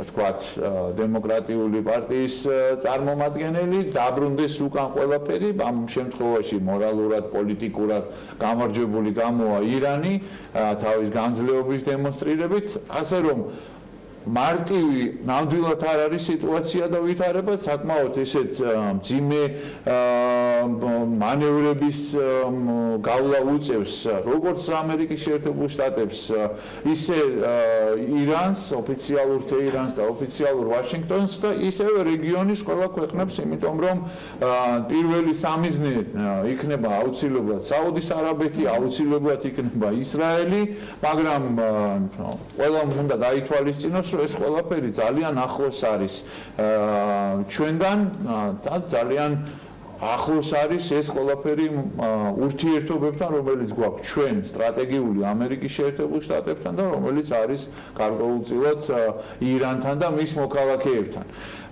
ეს ყველაფერი არის, ასე ვთქვათ, ჯერჯერობით სიტყვიერ და სიტყვათა თამაში, ესე ვთქვათ, და ცეცხლთან თამაში და ესე ურთიერთგაცვლა ამ ფრაზების, მაგრამ ურთიერთგაცვლა არა მხოლოდ ირანს და ამერიკის შეერთებულ შტატებს შორის.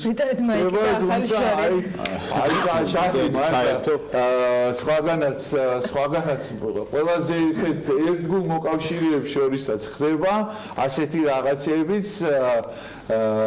სერ კიმ დეროკი, რომელიც არის დიდი ბრიტანეთის ელჩი ამერიკის შეერთებულ შტატებში, მან გააგზავნა მოხსენებითი ბარათი ანგარიში დედაქალაქში, სადაც არ მოიხსენიებს საუკეთესო ტერმინებით არაფასებს ნამდვილად ამერიკის შეერთებული შტატების ადმინისტრაციის საქმიანობას და პერსონალურად დონალდ ტრამპს, რამაც გაჟონა.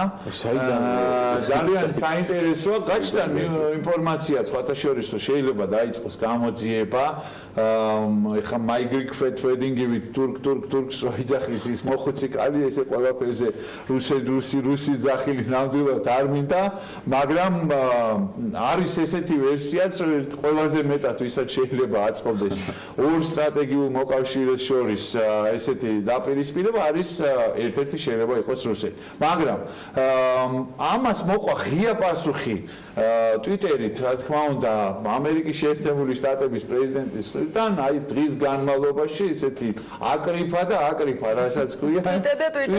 ტვიტა, იმედომ რომ აი არ დააკლო ნამდვილად ტერმინები არც დიდი ბრიტანეთის ელჩს, არც დიდი ბრიტანეთის პრემიერ-მინისტრის მოვალეობის შემსრულებელს, არც ბრექსიტს, არც მათ მიერ განხორციელებულ ბრექსიტს, ერთადერთი ვისაც დაუყავა და მოეფერა იყო ბორის ჯონსონი, დიდი იმედი მაქვს, რომ ბორის ჯონსონი გახდება პრემიერ-მინისტრი და მალე აღდგება ჩვენ შორის ძალიან კარგი და ნორმალური ურთიერთობები. ეს არის მართლა ორი საუკუნოვანი სტრატეგიული მოკავშირეები, რომლებიც მოკავშირეები არიან უმნიშვნელოვანეს უსაფრთხოების, თავდაცვის, ეკონომიკის, ფინანსური სტაბილურობის საკითხებში და ძნელად წარმომიდგენია მართლა რომ ამ რაღაცა ეპითეტების ურთიერთგაცვლამ რაღაცა სერიოზული ზიანი მიაყენოს.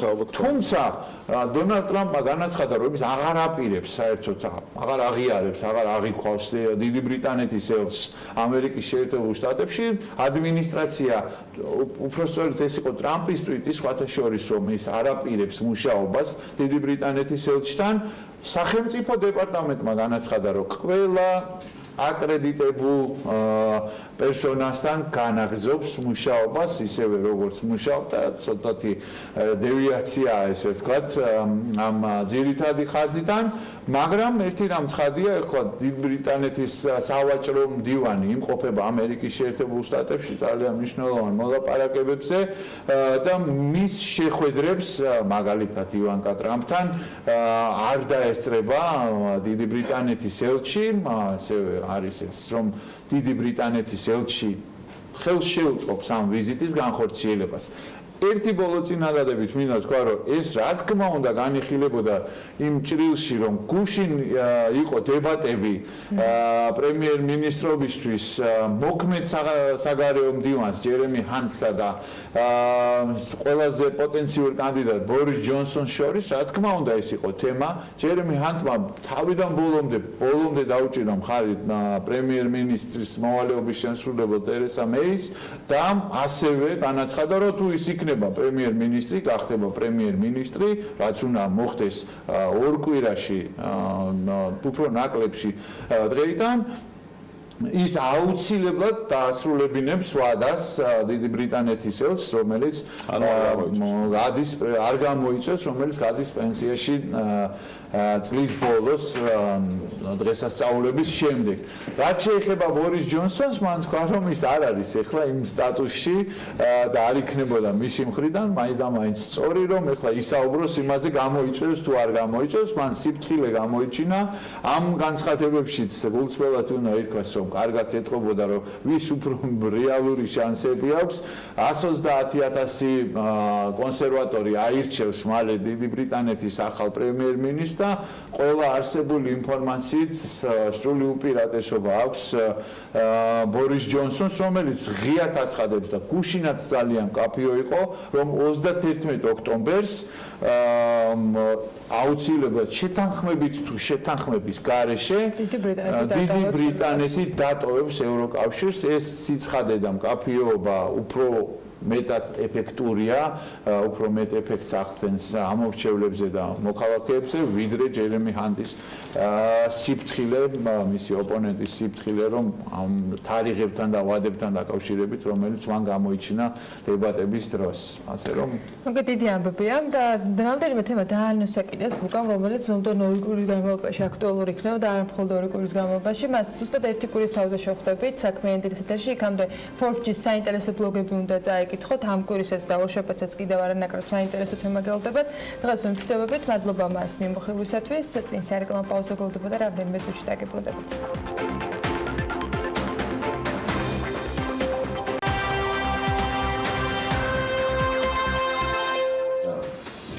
საქართველოს აეროპორტებს შორის მგზავრთნაკადი წელს ყველაზე მეტად ქუთაისში გაიზარდა. 2019 წლის პირველი 6 თვის მონაცემებით ქუთაისის საერთაშორისო აეროპორტში მგზავრთნაკადი 55.4% არის გაზრდილი. სულ გადაყვანილია 364,834 მგზავრი, 130,060 მგზავრით მეტი, ვიდრე 2018 წლის იმავე პერიოდში იყო. ამ დროისთვის ქუთაისის საერთაშორისო აეროპორტიდან 12 მიმართულებით 24 პირდაპირ ფრენა ხორციელდება, ხოლო განახლებული ინფორმაციით, რომელიც წყაროთ საქართველოს ეკონომიკის სამდგრადი განვითარების სამინისტრო, იმისათვის რომ 2020 წელს რეენიერის ფრენები დაიწყოს და ამის ძალიან დიდი ალბათობა არსებობს, 2019 წლის ბოლომდე მოლაპარაკებები ინტენსიურად უნდა გაგრძელდეს. რუსული ტურისტული ემბარგოს ფონზე პირდაპირ ფრენები ევროპის ქალაქებში კრიტიკულად მნიშვნელოვანია. რა გვჭირდება მათ შორის რეენიერთან მოლაპარაკებების წარმატების დასასრულებლად? ამაზე გიორგი კანტილაკთან უნდა გავაგრძელოთ საუბარი. გიორგი, დილა მშვიდობისა, მადლობა რომ ხართ ჩვენთან ერთად.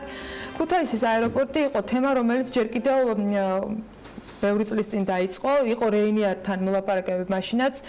დღეს, როდესაც ამ თემაზე ვსაუბრობთ ხოლმე, არის ბევრი კითხვა სუბსიდირებასთან დაკავშირებით და იყო თავიდან ერთ დამრყობილ ფაქტორად დასახელებულ სწორედ ის საკითხი, რომ იმდენად ითხოვს სუბსიდირებას კომპანია, რომ ჩვენ არ გვიღირს, ან უბრალოდ ვერ მოახერხებთ და მეორეს მხრივ საავიაციო ბაზარზე კონკურენციის ნაწილში ეს შეუძლებელია რომ მოხდეს.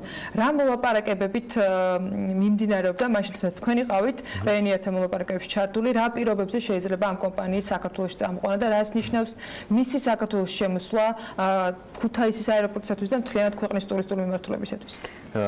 მოგესალმებით. პირველ რიგში მე მინდა უნდა გვახსოვდეს, რომ ქუთაისის აეროპორტის რეკონსტრუქცია თავის დროზე გადაწყდა რაინიერისთვის.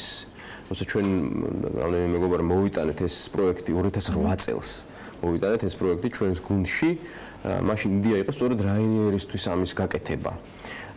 შემდეგ გაიწედა ჩვენი დისკუსიები დიდხანს და საბოლოო პროექტის გაკეთება გადაწყდა 2011 წელს რაინიერისთვის. მშენებლობას დასჭირდა 1 წელი და 2012 წლის შემოდგომაზე არჩევნებამდე ცოტა ხნით ადრე გაიხსნა ქუთაისის აეროპორტი, რომელიც ასევე უნდა გვახსოვდეს, როცა ქართული ოცნება რაღაცას იბრალებს ხოლმე, რომ ქართული ოცნების მთავრობამ ბიზნესამბეშვილის პრემიერ-მინისტრობისას და ეს წერილობითად არის გაფორმებული ქუთაისის აეროპორტის პროექტი გამოაცხადა არამიზნობრივ ხარჯად. რაინიერი მაყურებლისთვის მაინც უნდა ვთქვათ, რომ არის მსოფლიოში მგზავრთა რაოდენობით, მიუხედავად იმისა, რომ მხოლოდ ევროკავშირის შიგნით დაფრინავს, მგზავრთა რაოდენობით არის მსოფლიოში პირველ ადგილზე მდგომი ავიაკომპანია. რაინიერის საქართველოში შემოსვლა ნიშნავს, რომ აი Financial Times-ის მეორე გვერდზე მაინც იქნება, მაგრამ ნიშნავს სხვა ეკონომიკურ რეალობას პირველ რიგში დასავლეთ საქართველოსთვის, მაგრამ ზოგადად საქართველოსთვის. იმიტომ რომ რაინიერს შეუძლია, ხა ცოტა ჰიპერბოლიზება უნდა მოვახდინო, მაგრამ რაინიერს მართლა შეუძლია, რომ პირობითად მილიონი გერმანელი ჩამოიყვანოს გერმანიის ბჭყალებში ვსვამ რა, ასე რომ ვთქვათ, ქუთაისში, საქართველოში. რაც არის სხვა ეკონომიკური რეალობა პირველ რიგში ამ რეგიონისთვის. გასაგებია რომ ბრჭყალებში გერმანელებს აქვთ სხვა მოთხოვნები რუსი ტურისტებისგან განსხვავებით, მაგრამ მოთხოვნა ყოველთვის წარმოშობს მიწოდებას და რაც მთავარია, ყოველგვარი სტატისტიკით, მათ შორის ამჟამინდელი საქართველოს მთავრობის სტატისტიკით, თუნდაც გერმანელები, შვედები და ასე შემდეგ ხარჯავენ რუსებზე ბევრად მეტ ფულს საქართველოს ტერიტორიაზე. ეს არის ძალიან მნიშვნელოვანი. რაც შეეხება მოლაპარაკებებს და ბრჭყალებში სუბსიდირებას. ჩვენ დროს როცა იყო მოლაპარაკებები, რაც მე მინახავს პირადად რაინერის შტაბ-ბინაში, სუბსიდირებაზე არ იყო საუბარი. ეხლა რა არის მოლაპარაკებების დეტალები მე არ ვიცი. შეიძლება ვიზიარის არსებობას შეიცვალა მოლაპარაკებების პირობები და ის თემები, რომელიც მათ შორის რაინერის საქართველოში არსებობს. იმიტომ რომ ვიზიარის, ანუ ქართულმა ოცნებამ თქვა თავიდან რომ არამიზნობრივი ხარჯიაო ქუთაისის აეროპორტიო, მე თქვა რომ კი კარგიაო, მაგრამ მათ ხელში ეს აეროპორტი კი ვითარდება, მაგრამ დაგეგმილი სიმძლავრისგან ძალიან შორს არის. დაგეგმილი სიმძლავრე ქუთაისის აეროპორტისა იყო 2 მილიონი მგზავრი. ეხლა არის რამდენი 400,000, ხო, დაახლოებით. კი იზრდება და კარგია ეს, თქვა რა, 50% იზრდება, მაგრამ სინამდვილეში ეს უნდა იყოს სხვა რეალობის შემონტანა. ანუ დამატებით ინფრასტრუქტურის საჭიროებაზე საუბრობთ. საჭირო ინფრასტრუქტურას ერთწლიანი ჩამორჩენაა აი ამ ტერმინალის გაფართოების მშენებლობაში. ერთწლიანი ჩამორჩენა. სწორედ ეს ჩამორჩენა მიზეზი იმისა, რომ ვიზიარი ვერ ამატებს რეისებს იმ ინტენსივობით, რა ინტენსივობითაც თავს სურს. სხვა საქმეა რომ სხვა ბევრი რამეშია ჩამორჩენა, მაგალითად ავტობანის მშენებლობაში არის ჩამორჩენა რა ტურიზმისთვისაც, ზოგადად ეკონომიკისთვის და ჩვენი ცხოვრებისთვის, როცა დავდივართ და რიკოტზე ვიჭედებით ამ საცობებში და ხაშურში და ზესტაფონში, უნდა გვახსოვდეს ვისი ბრალია რომ ვიჭედებით ამ საცობებში, ვისი ბრალია რომ იქ ხდება ავარიები და იღუპებიან ჩვენი მოქალაქეები და უნდა გვახსოვდეს რომ რიკოტის ავტობანი უნდა დამთავრებული იყოს. რაინერის მათ არც დაუწყია. თემას ქუთაისის აეროპორტი თავისი, თქვა განვითარების, თქვა ჩამორჩენით ამ ერთი წლით თუ მგზავრთან ნაკადით ძალიან მნიშვნელოვან როლს ასრულებს მაინც დღევანდელი მოცემულობით ძალიან მნიშვნელოვანს იგივე ტურიზმის განვითარების ქუთაისის ხელოვნების სხვა ფაქტიურად აი ამ პროცესში როდესაც მათ შორის აი რაინერზე როცა გავრცელდა ინფორმაცია რომ სუბსიდირებას აღარ მაქვს ზუსტად ციფრი ან რამე მე გეკითხეთ იმიტომ ჩაიშალა რომ აი ასეთ თანხას შეიძლება და არ ყოფილიყო მიზნობრივი ამ თანხის დახარჯვა. თქვა დღეს შედეგობრივად რომ ავიღოთ რა არის თუ არა გამართლებული სუბსიდირება დღევანდელ მოცემულობაშიც რაინერის მე მაინც არ ვხმარდი ამ სიტყვას. იცით გეტყვით რაინერი არის ძალიან აგრესიული მომლაპარაკებელი. ძალიან ძნელია მასთან მოლაპარაკება, იმიტომ რომ ჩვენ ბევრად უფრო გვჭირდება რაინერი, ვიდრე რაინერს გვჭირდებით ჩვენ. იმიტომ რომ არის ისეთი სახის მოთამაშე, რომელიც საქართველოში არ არსებულა საერთოდ. ისეთი სახის მოთამაშეა, რომელიც სულის რეალობას. მილიონი გერმანელის ჩამოსვლა ქუთაისში ნიშნავს ეკონომიკური რეალობის რადიკალურ ცვლილებას ძალიან ბევრი ჩვენი თანამოქალაქისთვის. აგრესიული მომლაპარაკებელია, ეთქობა ცუდი მომლაპარაკებელები ყავს ეკონომიკის სამინისტროს. ეს მოლაპარაკებაც, ბიზნეს მოლაპარაკებაც დიპლომატიაშიც და საერთოდ მოლაპარაკებასაც ცოდნა უნდა და კომპეტენცია უნდა. აუჯი დაიქირავოს მაშინ კომპეტენტური მომლაპარაკებლები ეკონომიკის სამინისტრო, რომლებიც ჩვენი იმ რეალობაში ვერ მოესწრო უბრალოდ თუ რაღაც სხვა მიზეზი არსებობდა. მარტივად შევხედავდი საკითხს, უბრალოდ ეკონომიკის სამინისტრო დაკომპლექტებულია. აი, მოსაუბრეთ 2012 წლამდე პერიოდზე, როდესაც თქვენებთ, რომ ქონდა მოლაპარაკებები, იყო შეთანხმება, ზეპირ სიტყველი შეთანხმება. არ უნდა შეთანხმება, რაინერის გამოარსებობს ქუთაისის აეროპორტი. რაინერს რომ არ ეთქო, რომ მე მინდა დაწყება. რატომ ვერ მოხდა იმ გეგმის, რომელიც აი სწორედ ამ აეროპორტისათვის დაიწერა, შედგა და ასე შემდეგ, ისეთ დონემდე მიიყვანა, როგორც ეს ბევრ სხვა პროექტში მოხდა, როდესაც მიუხედავად კრიტიკისა, ეს პროექტები შემდგარი დახვდა, თუნდაც თქვენი სიტყვები გამოვიყენოთ.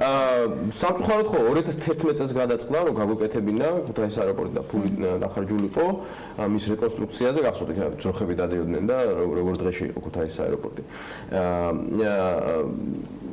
არჩევნები, ანუ საკმაოდ გვიან გადაწყდა. სამწუხაროდ, შემდეგ იყო 2012 წელს არჩევნები და წავაგეთ უბრალოდ და ინტერესი არ გამოუხატავს ქართული ოცნების მთავრობას. ისევ და ისევ რაინერს უნდა დაეწყო ფრენა 2013 წლის გაზაფხულზე. ეს იყო გეგმა, უბრალოდ ქონდა სიტყვიერი შეთანხმება, მე ხელი არ ყოფილა მოწესრიგებული. არ არსებობდა რაიმე პირობა ან წინაპირობა, იმიტომ რომ ჩვენთვის ეს დოკუმენტი მაინც არის. დოკუმენტი არის სიტყვიერი შეთანხმება. პირობებს გულისხმობ, ეხლა იმიტომ ჩვენ არ ვიცით მოლაპარაკების რეჟიმში, მოვისმენთ იგივე აეროპორტების გარეთენების ხელმძღვანელის დღეს ბევრად უკეთეს თქვა პირობებზე მეტი საუბარი ვიდრე ეს ხდება შარშან ან შარშან. როგორც არ უნდა იყოს, რანაირი, ანუ ამას სიმლოში ესეთი მნიშვნელობა არ აქვს. რანაირი, ასე თქვა, როგორც არ უნდა იყოს საქმე. 2013 წლის შემდეგ გავიდა 6 წელი. თუ 6 წლის განმავლობაში ვერ მოახერხეს მათ რომ ან კარგი მომლაპარაკებელი ჩაერთოთ მოლაპარაკებების პროცესში, ან რაღაცა გაეკეთებინათ 6 წელი, ხო? ყოველ წელს გვესმის რომ აი ვიზავთ, აი ჩამოიყვანეს კიდეც და ვერაფერი.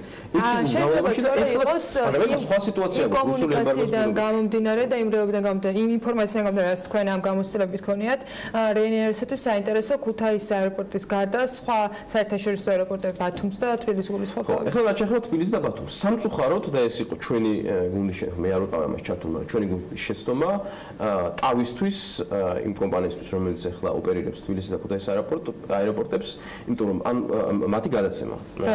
იმიტომ რომ მათ ძალიან სპეციფიური ბიზნეს მოდელი აქვთ მათ და ამ ბიზნეს მოდელით ოპერირებენ.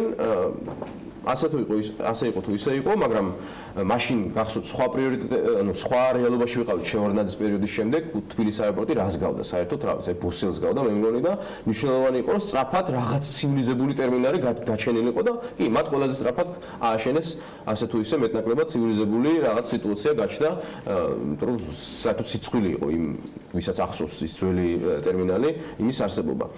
მაგრამ ტავთანაც სამწუხაროდ ძალიან გააუარესა პირობები საქართველოს მთავრობამ. ჩვენ იცით რომ დავიწყეთ ასაფრენ-დასაფრენი ზოლის მშენებლობა, ეს საბჭოთა გაუქმებული ასაფრენ-დასაფრენი ზოლი რო არის, ესეც გააჩერა ქართული ოცნების მთავრობამ, ტავთან კონტრაქტის განახლება უწევდა 2015 წელს.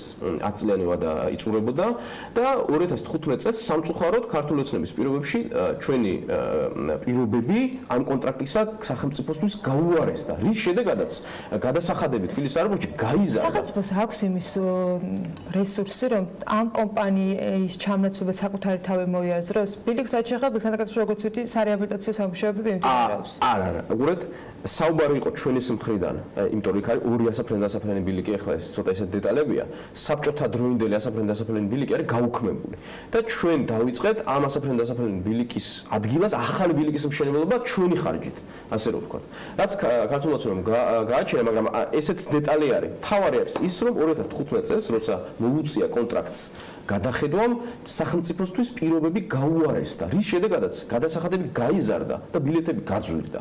ეს არის რეალობა, ხო? და ამ სიტუაციაში ქუთაისის აეროპორტის მნიშვნელობა ერთიორად იზრდება, იმიტომ რომ რა არის ქუთაისის აეროპორტის სინამდვილეში ყველა მონოპოლიის წამალი, ხო, კონკურენცია და ქუთაისის აეროპორტმაც აეროპორტების ოპერირების ბაზარზე, ასე რომ ვთქვათ, შემოიტანა კონკურენცია. რის შედეგადაც იხერა ვინ? მომხმარებელმა და ხალხმა, ჩვეულებრივი ხალხისთვის, ახალგაზრდებისთვის. სხვა კითხვა დავუსწრებდი ამას დავუბრუნდეთ. რეინიერის ინტერესში არ შეიძლება რომ იყოს, თქვენ ფიქრობთ, სხვა საერთაშორისო აეროპორტები გარდა ქუთაისისა? ეს თავის პირობებში თითქმის შეუძლებელია სამწუხაროდ. თუმცა ამისი საჭიროება ჩვენ განსაკუთრებით კი ბატონო, მაგრამ ნებისმიერ შემთხვევაში მე ხარ ქუთაისის ძალიან განსხვავებული კონცეფტი, ანუ რო შეხედა კონცეფტი ქუთაისის აეროპორტის სხვადასხვა აეროპორტის ქუთაისის აეროპორტის ბოლომდე განვითარების გარეშე ბოლომდე სიმძლავრეზე გასulis გარეშე, რაც რაინიერის გარეშე ასევე შეუძლებელია, ჩვენ არ გვექნება ჯანსაღი სიტუაცია აეროპორტების ოპერირების ბაზარზე. კონკურენციაც გაჭირდება, ხო, ახლა ქუთაისის აეროპორტი რაც უნდა ვთქვათ, მაინც შედარებით პატარაა და მის გამტარუნერნო შედარებით პატარაა, ვიდრე თბილისის საერთაშორისო. სხვა მნიშვნელობა ის არის და სხვა დატვირთვა აქვს. ხო, იმიტომ რომ რაინიერი, ანუ მაგრამ სინამდვილეში საქართველოს აქვს ძლიერი მოსალაპარაკებელი პოზიციები რაინიერთან. ამას ჭირდება კომპეტენტური მომლაპარაკებელი, იმიტომ რომ ჩვენ ღიაცის ხელშეკრულება ევროკავშირთან, თურქეთში არ დაფრინავს რაინიერი და იქიდან შეიძლება რეგიონის მოვიზიდავთ კონკურენციის შესვლა ტრაპიზონის აეროპორტთან. ბევრი ძლიერი მხარე აქვს საქართველოში, იმიტომ რომ საქართველო არის ერთადერთი ქვეყანა ამ რეგიონში, რომელსაც აქვს ეს ღიაცის პოლიტიკა და სხვა ქვეყნებს საკმაოდ კორუმპირებული საავიაციო ბაზრები აქვს. მათ შორის სუბსიდირებაც ანუ გამართლებულია.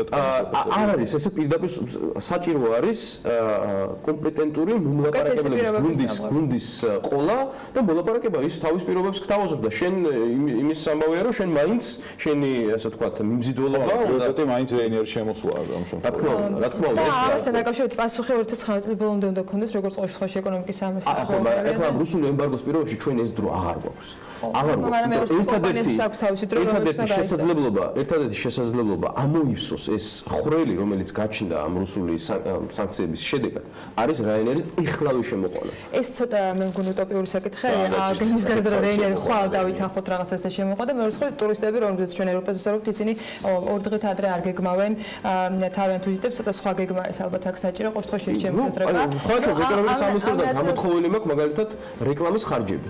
რომელ ქვეყნებშია გაწეული ტურიზმის რეკლამის ხარჯები და ველოდები ამ პასუხს გადააცილეს. ინფორმაციით შაშანდეზე განსხვავებით რუსეთი ყოველთვის არ ყოფილა ამ გეგმაში, მაგრამ რა თქმა უნდა ძალიან საინტერესო იქნება დეტალური ანალიზი. მადლობა გიორგი კანდელაკს, რედაქცია ევროპული საქართველოს წარმომადგენელი იყო ჩვენთან ერთად. ახლა მარიამ ადამიანს უნდა გადავინაცვლოთ, რა ტიპის საჩუქრები, ფასდაკრებები და აქციები გელოდებათ იზიპარის მაღაზიათა ქსელში ზაფხულში, ვის აქვს მოგების შანსი და როდემდე იმ აქციების სპონსორებსაც ეს კომპანია გვთავაზობს, როგორც ვიცით, დაახლოებით 180 სხვადასხვა სახის პრიზი არის საუბარი, თუმცა უფრო მეც მარიამ ადამიანი და იზიპარის მარკეტინგისა და პიარის მენეჯერი ხატია შემოგია პირდაპირ ეთერში გვეთქვენ. მარიამ კიდევ ერთხელ დილამშვიდობისა. დილამშვიდობის ანა, ვიდრე ხატია შემოგვერდება, ორი სიტყვით ვიტყვით, რატომ ვიმყოფებით იზიპარის მაღაზიათა ქსელის ერთ-ერთ ფილიალში, მოკლედ 5 ივლისიდან იზიპარის მაღაზიათა ქსელში ჩაეშვა მომენტალური საზაფხულო აქცია, რომელიც 2 თვის განმავლობაში გაგრძელდება და მომხმარებლებს სხვადასხვა აქციებსა და სიურპრიზებს თავაზობს და გულისხმობს როგორც და ფუნქციონირებს როგორც საქართველოს დედაქალაქში, ასევე რეგიონებში. მოკლედ, რას გულისხმობს ეს აქცია? ყოველ დახარჯულ 50 ლარზე მაღაზიათა ქსელ იზიპარში გადმოგეცემათ სასაჩუქრება თანხის ზრდის პარალელურად, რა თქმა უნდა, იზრდება მოგების შანსის და ბილეთების რაოდენობაც. რაც შეეხება საჩუქრებს, დაახლოებით 180 პროდუქცია საუბარი და მათ შორის არის, რა თქმა უნდა, მსოფლიოს წამყვანი ბრენდების სუნამოები და ასევე ყველაზე სასიხარულო არის ის, რომ კომპანია ერთვება საყოველთაო კამპანიაში Spend Your Summer in Georgia და იღბლიან ადამიანებს სთავაზობს საქართველოს რეგიონში დასვენების ვაუჩერს. გარდა ამისა არის საზღვარგარეთ გასვლითი ტურების და სასიხარულოა ის ამბავიც, რომ სწორედ ეს სკუტერი გადაეცემა ერთ-ერთ იღბლიან ადამიანს, თუმცა მანამდე იზიპარის მაღაზიათა ქსელს ამშვენებს. უფრო მეტ დეტალს, რა თქმა უნდა, ვინ თუ არა ხატია შემოგია გვეტყვის იზიპარის მარკეტინგისა და პიარის მენეჯერი ხატია დილამშვიდობისა. მადლობა რომ დილიდან ჩვენთან ერთად ხარ, უფრო მეტი დეტალი უკვე შენ გამოგუყვე, რა ხდება იზიპარის მაღაზიათა ქსელში ზაფხულის პერიოდში. დილამშვიდობის, მივესალმები მარიამს და ტელეპირველის მაყურებელს. ნუ დღეს ახლა ამ წუთას ყველა საქმიანი ადამიანს გადართული აქვს ტელეპირველზე და მოგესალმებით ყველას, გისურვებთ წარმატებებს თქვენ საქმიანობაში. ნუ როგორ იქნება ხა დღევანდელი დღე ესეთი ლამაზი ჭყუიალა და ესეთი ნათელფერებში ლამაზი მარიამი როგორ სტუმრობა დარწმუნებული ვარ დღევანდელი დღე ძალიან იღბლიანი იქნება ჩვენთვის. იმდენად ლამაზად ჩამოაყალიბა ყოველივე, მე მგონი ჩემი ჩართვა აღარც არის საჭირო. გეტყვით რომ 5 ივლისიდან 5 სექტემბრის ჩათვლით ჩვენ დავიწყოთ მომენტალური საზაფხულო გათამაშება. ეს არის ძალიან საინტერესო აქცია ჩვენთვის პირველი, ანუ ზაფხულის პერიოდში, იმიტომ რომ ყველა მიცის რომ ჩვენ დეკემბრის პერიოდში მომხმარებელს თავაზობთ სახალხო გათამაშებას. ეს აბსოლუტურად განსხვავებულია. გამომდინარე იქედან, რომ ეს არის მომენტალური. დეკემბრის გათამაშებაში, ანუ იანვრის გათამაშებაში მომხმარებელი ბილეთებს ინახავს და შემდეგ ხდება 25 იანვარს ამის გამოვლენა. აქ თქვენ გაქვთ შანსი მაშინ, აი მომენტალურადვე ნებისმიერ შენაძენზე, ანუ ძალიან თანხებს ვერ ვამბობ, მაგრამ რეგულირებელის ძალიან მეშინია და ამიტომ ესე მიგახვედრებთ ადამიანებს მინიმალურ შენაძენზე, ანუ გაიცემა ერთი ბილეთი, ხოლო რა თქმა უნდა ყოველ გარკვეულ თანხაზე ბილეთების რაოდენობა იმატებს. აი აქვე მომხმარებელი გადაფხიკავს ამ ბილეთს და ბილეთის ამ შუაგულში წერია თუ რას მოიგებს. მინდა გითხრათ რომ ყველა ეს ბრენდული და ძალიან ძვირფასი სუნამო თამაშდება და თქვენ გაქვთ ძალიან დიდი შანსი რომ ერთ-ერთი სუნამოს მფლობელი გახდეთ. ასევე თამაშდება აი ამ ეკვივალენტის სასაჩუქრე ვაუჩერი იზიპარის მაღაზიათა ქსელიდან, ანუ რატო ვიწყებ ამ პრიზებით. ეს არის ყველაზე მეტი რაოდენობით, ანუ სულ გვაქვს 180 პრიზი. თითო პრიზი, რაც თამაშება, ანუ სუპერ პრიზების სახით. ეს გახლავთ სასტუმრო ჰოლიდეი ინის ერთთვიანი უფასო აბონემენტი აუზე სასიარულო და დამეთანხმებით ალბათ რომ ზაფხულში ეს ძალიან კარგი საშუალებაა მათთვის, ვინც ქალაქიდან არ გადის. ვერ გადის ქალაქიდან და მათ შორის მეც ძალიან ხშირი სტუმარი ვარ მათი. ასევე საირმე რეზორტში. აი ამას გულისხმობდი Spend Your Summer in Georgia. Spend Your Summer in Georgia და თან ძალიან სუფთა ჰაერზე თავის გამაჯანსაღებელი პროცედურებით და ეს არის ერთკვირიანი საქსური 2 ადამიანზე. ეს გახლავთ Travel Business Service-ი, ტურისტული კომპანია, რომელიც აი მინდა გაჩვენოთ აი ამ ძალიან დიდ საკმაოდ სოლიდურ თანხას. დღეს არ ვიცი რამდენია დოლარის და ევროს კურსი, მაგრამ სოლიდური თანხაა ნამდვილად. ეს არის ვაუჩერი, შეგიძლიათ გაატაროთ your summer in Georgia და შეგიძლიათ საზღვრებს გარეთ გაბრძანდეთ, იმიტომ რომ ეს არის თქვენი ვაუჩერი და თქვენ როგორც აირჩევთ ტურს, შეგიძლიათ მხოლოდ სამოგზაურო ბილეთი შეიძინოთ ან რაიმე პაკეტი სამოგზაუროდ. მოკლედ გაქვთ შანსი რომ ძალიან კარგად დაისვენოთ და ისიპარისთან ერთად გაერთოთ. მარიამ, მე ხა მოგცემ საშუალებას, რა თქმა უნდა და მაინტერესებს რამდენად იღბლიანი ხარ და მომენტალურად ვნახოთ ხო რამდენად იღბლიანი აღმოჩნდა. შეგვიძლია ნებისმიერი ბილეთი ხა მაინც ზემოთ აბილეთი. შუაში მე არ იფიქროს რომ რაღაცა ხადია მანამ სანამ მე გადავხტავ მომიყევი სკუტერის შესახებ. კი, რა თქმა უნდა, სუპერ პრიზებში არის ერთ-ერთი პრიზი ელექტროსკუტერი, რომელიც ძალიან ცივი ტრენდული ფერია და ზუსტად ავირჩიეთ ცეთი ზაფხულის და მზის ფერი და შენც და მეც აბა რა გაქვს? სამწუხაროდ მოგების გარშე იღბლიანი არის. ეს არის მოგების გარეშე, ანუ აი აქ უნდა ნახოთ, იგებთ თუ არ იგებთ. და მინდა გითხრათ რომ 180 პრიზია სულ გათამაშებაში, ეს იმას ნიშნავს რომ ამ 2 თვის განმავლობაში უკვე 2 თვე აღარ დარჩა. გაქვთ ძალიან დიდი შანსი რომ სუნამო, ანუ ამდენ ლარიანი ვაუჩერი აუცილებლად მოიგოთ, ანუ სუპერ პრიზები, ეს უკვე ძალიან იღბლიანი ადამიანების ბედ იღბალია. ასევე მინდა გითხრათ რომ დღის მონაცემებით 13 პრიზი უკვე გათამაშებულია, მაგრამ სუპერ პრიზები ჯერ არ გათამაშებულა. ამ 13 პრიზებში რამოდენიმე სუნამო და რამოდენიმე სასაჩუქრე ვაუჩერი. სკუტერიც დგას, საირმეც გელოდებათ, საირმე რეზორტიც გელოდებათ, ჰოლიდეის აუზეც ჯერ არავინ მიბრძანებულა ამ ვაუჩერით და ასევე TBS Travel-ისგან ის ძვირადღირებული სასაჩუქრე აქვს ყოველას და ხელსარიელი აქედან არავინ არ გავა. ხელსარიელი აქედან არავინ არ გავა, ძალიან დიდი შანსი გაქვთ რა ამ ბილეთებში ხა ერთ-ერთი რა თქმა უნდა და თუ მეტი არა არის აუცილებლად მომგებიანი, აი აქ რო გადაფხიკავთ და იმ ემოციას რო დაინახავთ, თან პირდაპირ არის მითითებული რომელ სუნამოს იგებ, რომ ძალიან ობიექტურები ვიყოთ. სუნამოს სახელიც მითითებული, ან რა თქმა უნდა ის ვაუჩერი და ამ სუპერ პრიზებზე საუბარი რა თქმა უნდა სულ გაგრძელდა და მე თან დავიჭერ, იმიტომ რომ მიხარია რომ ეს რა თქმა უნდა. ხადია ვისარგებლებს შემთხვევით და აქ ვკითხავ რჩევებს როგორ მოვუაროთ ზაფხულის პერიოდში კანს და როგორ დავიცვათ მზის სხივებისგან და გარუჯვის პერიოდში რა უნდა მოვიხმაროთ იმისათვის რომ ჯანსაღად და ლამაზად გავირუჯოთ და როგორ მოვუაროთ. და ყველაზე სასურველი პერიოდია განსაკუთრებით ქალბატონებისთვის და მამაკაცებიც, იმიტომ რომ ძალიან მიხარია რომ ძალიან ბევრ გარუჯულ მამაკაცს ხედავ თბილისში. ტრენდია, რა თქმა უნდა, იმიტომ რომ სხეულისთვის ეს აუცილებელიც არის და ვიტამინი, მაგრამ რა თქმა უნდა ყველაფერი ზომიერების ფარგლებში. ამიტომაც მეცნიერები ბოლო რამოდენიმე წელია და ექიმები, დერმატოლოგები სულ ამაზე აკეთებენ აქცენტს, რომ შეგიძლიათ გაიროჯოთ ზომიერად, რა თქმა უნდა, დილის საათებში და საღამოს საათებში, ეს არც განიხილება, რომ ხა შუადღის მზეზე არ უნდა წამოვკოტრიალდეთ მზის სხივების ქვეშ, მაგრამ დილაც და საღამოც ნებისმიერი რუჯი აუცილებელია მივიღოთ მზის დამცავი საშუალებას. დამცავი საშუალებები ცოტა აშინებს ხოლმე მომხმარებას, ეს არ არის დაცვა რუჯისგან, ეს არის დაცვა მავნე გამოსხივებისგან, მაგრამ თქვენი კანი რა თქმა უნდა ფერს იღებს და რაც უფრო დაცულია კანი, მით უფრო ნაკლებად იქერცლება და მით უფრო დიდხანს გრჩებათ რუჯი. ნუ ჩვენ რა თქმა უნდა გვთავაზობთ ავენის ძალიან საინტერესო დამცავ საშუალებებს 50 პლუსიც კი აქვს ბავშვებისთვის, იმიტომ რომ ბავშვისთვის მით უმეტეს თოთე ბავშვისთვის მზის სხივები ხა რა თქმა უნდა არ არის სასურველი. გვაქვს ასევე მზის შემდეგ წასასმელი საშუალება after-sun ავენის და მინდა გითხრათ რომ მე გახლავართ after-sun-ის ძალიან ერთგული მომხმარებელი, იმიტომ რომ ცოტა ალერგიული კარი მაქვს და ეს ერთ-ერთი after-sun-ია, რომელიც არ მაძლევს ალერგიას და არ მაყრეს.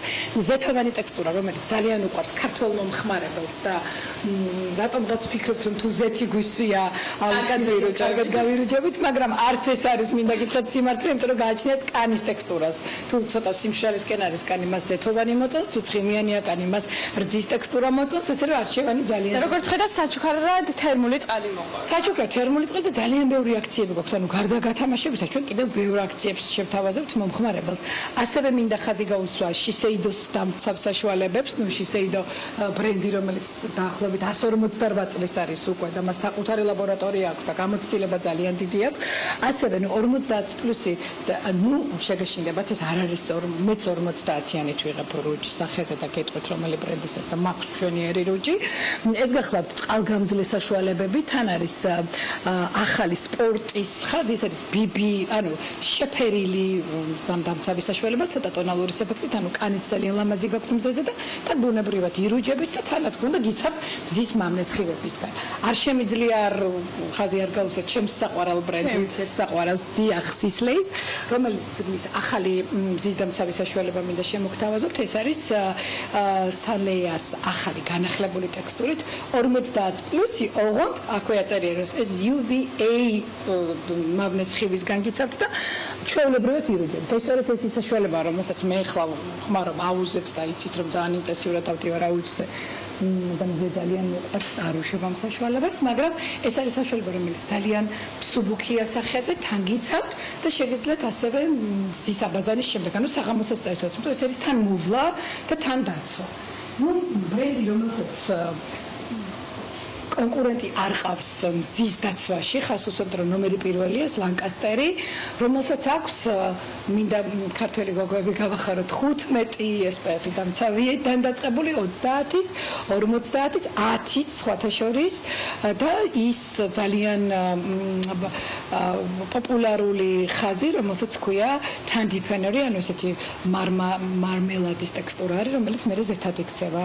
ტანზე, ნუ მისი მზის შემდეგ წასასმელი საშუალება სხეულისთვის ეს არის ასევე არაჩვეულებრივი და ლანკასტერის ეს არომატი სუნი ყოველთვის გაგონებს მე ზაფხულს და მთელი წლის განმავლობაში სიამოვნო მოგონებები გაქვს.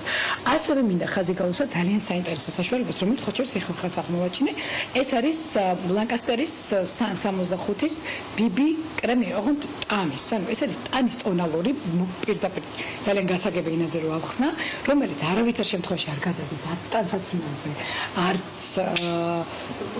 ახლა გაჩვენებთ, არც ტანსაცმელზე და არც თეთრეულზე. ეს არის ეს საშუალება, რომელიც ნახე, უცებ გინდა რომ აი შენ ხარ ახლა ძალიან თეთრი და გინდა რომ სადმე წახვიდე.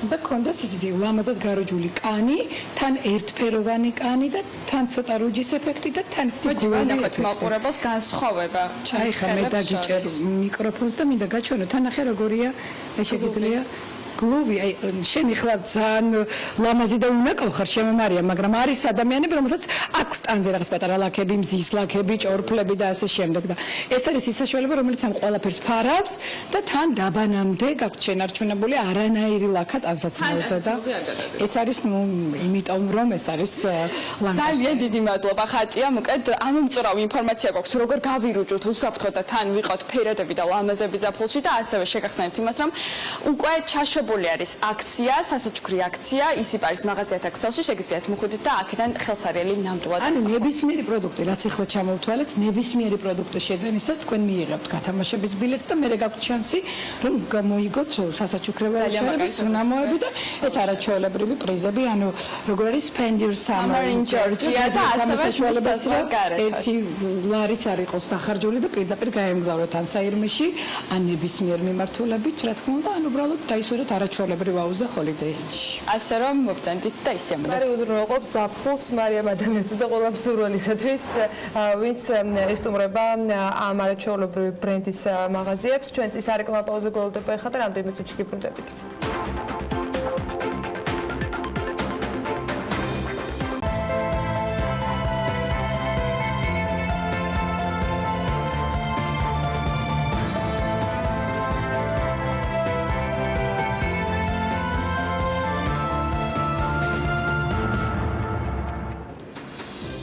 კალთენტაგარტის პროგნოზის მიხედვით რუსეთის მიერ ღვინის ემბარგოს დაწესების შემთხვევაში ქართულ ეკონომიკა დაახლოებით $60 მილიონ დაკარგავს უკვე არსებული და ძალას შესული სანქციებით, რომელიც ჯერ მხოლოდ პირდაპირ ფრენების აგზავნას ეხება. ტურიზმის ეროვნული ადმინისტრაცია პოტენციურად $2 მილიარდი დაკლებას არ გამორიცხავს. მოლოდინები პირდაპირ მოქმედებს ლარზეც, ეროვნული ვალუტა გაუფასურების რეკორდებს ისევ ხსნის.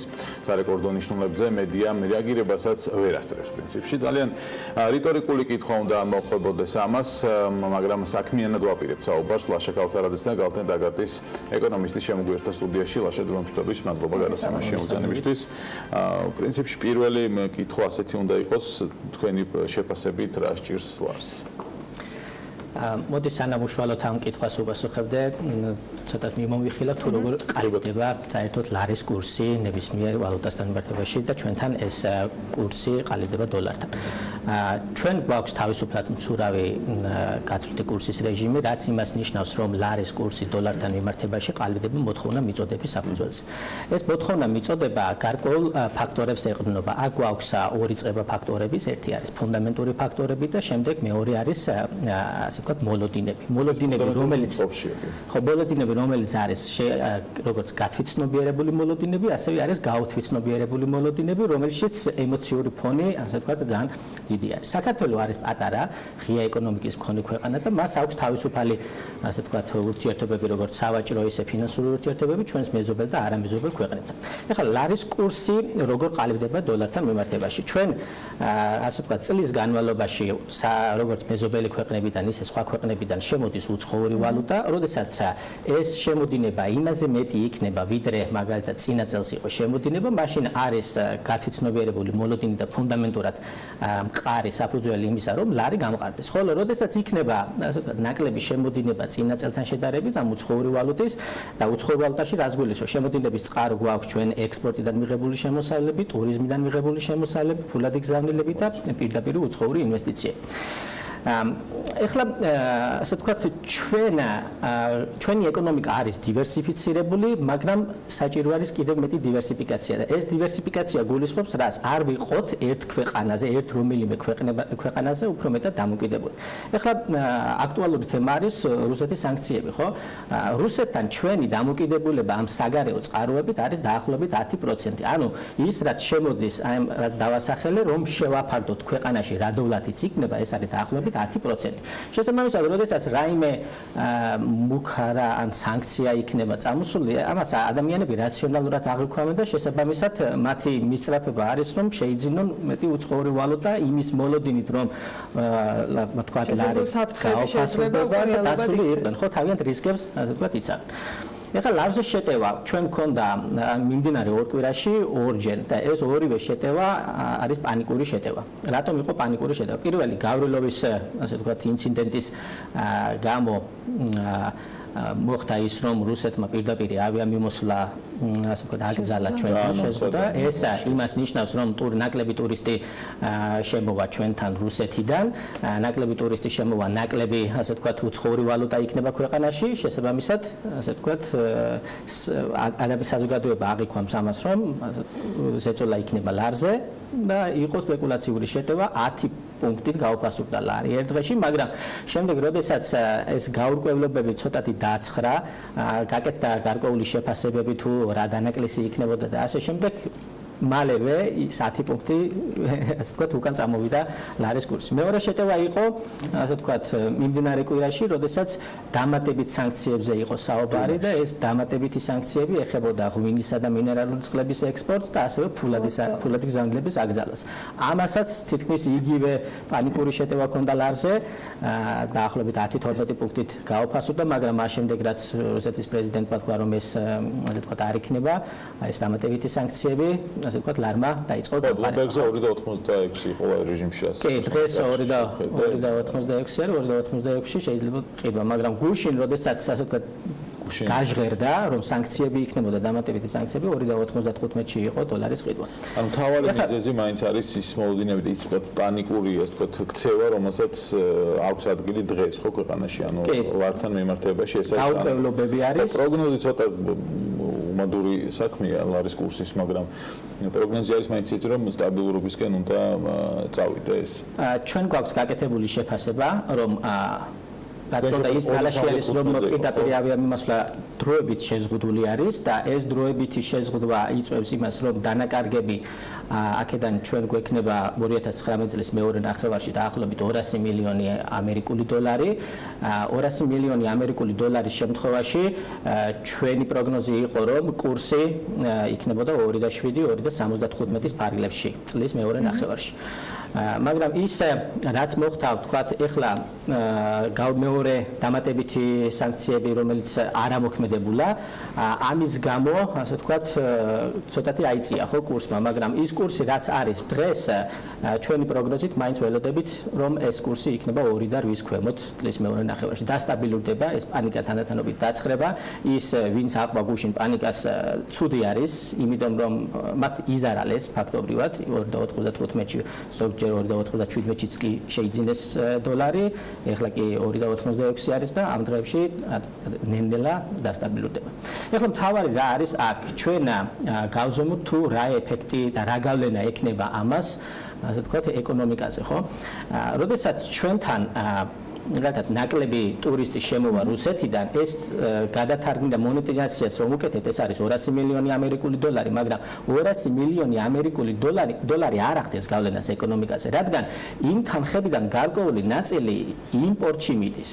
იმიტომ რომ ჩვენ ვართ იმპორტზე დამოკიდებული ქვეყანა, ჩვენ სამხარებელ კალათაში დაახლოებით 70% იმპორტირებული არის და ის რომ ჩვენ ანუ ტურისტი როდესაც ხარჯავს თქვათ 1 ლარს, იქიდან 70 თეთრი, ასე ვთქვათ, იმპორტს მოსახლეობისათვის გჭირდება, რა თქმა უნდა.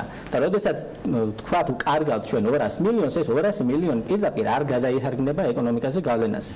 იმიტომ რომ აქედან დაახლოებით 140 მილიონი გაედინებოდა ისევ ქვეყნის გარეთ. ის რაც წმინდა ეფექტი არის, ეს არის ასე ვთქვათ 60 მილიონი და 60 მილიონის შემთხვევაში ეკონომიკური ზრდა შეიძლება იყოს შენელებული მოსალოდნელთან შედარებით დაახლოებით 0.4%. ინფლაციურს და ფასებთან დაკავშირებით წნეხზე რა სიტყვით არის ამ ქცევების გამო, რომელიც მოგესალმებით, ჩვენ გვაქვს მიზნობრივი ინფლაციის რეჟიმი და წელს მიზნობრივი ინფლაცია იყო 3%, თუმცა წლის პირველ ნახევარში უკვე წლიური ინფლაცია არის 4.3%, არის მაღალი 3%-ზე, მაგრამ ეს გამოწვეულია ძირითადად ერთჯერადი ფაქტორებით, ეს არის აქციზის გაზრდა თამბაქოზე, რომლის გავლენა ან კონტრიბუცია ინფლაციაში 4.3%-იან ინფლაციაში არის დაახლოებით 1.3%, ხოლო რაც შეეხება ლარის კურსის გაუფასურება თუ გადადის ინფლაციაში, ჯერჯერობით ეს ძალიან მცირე არის, შეიძლება ვთქვათ, რომ ეს არის 0.4-0.5% პუნქტი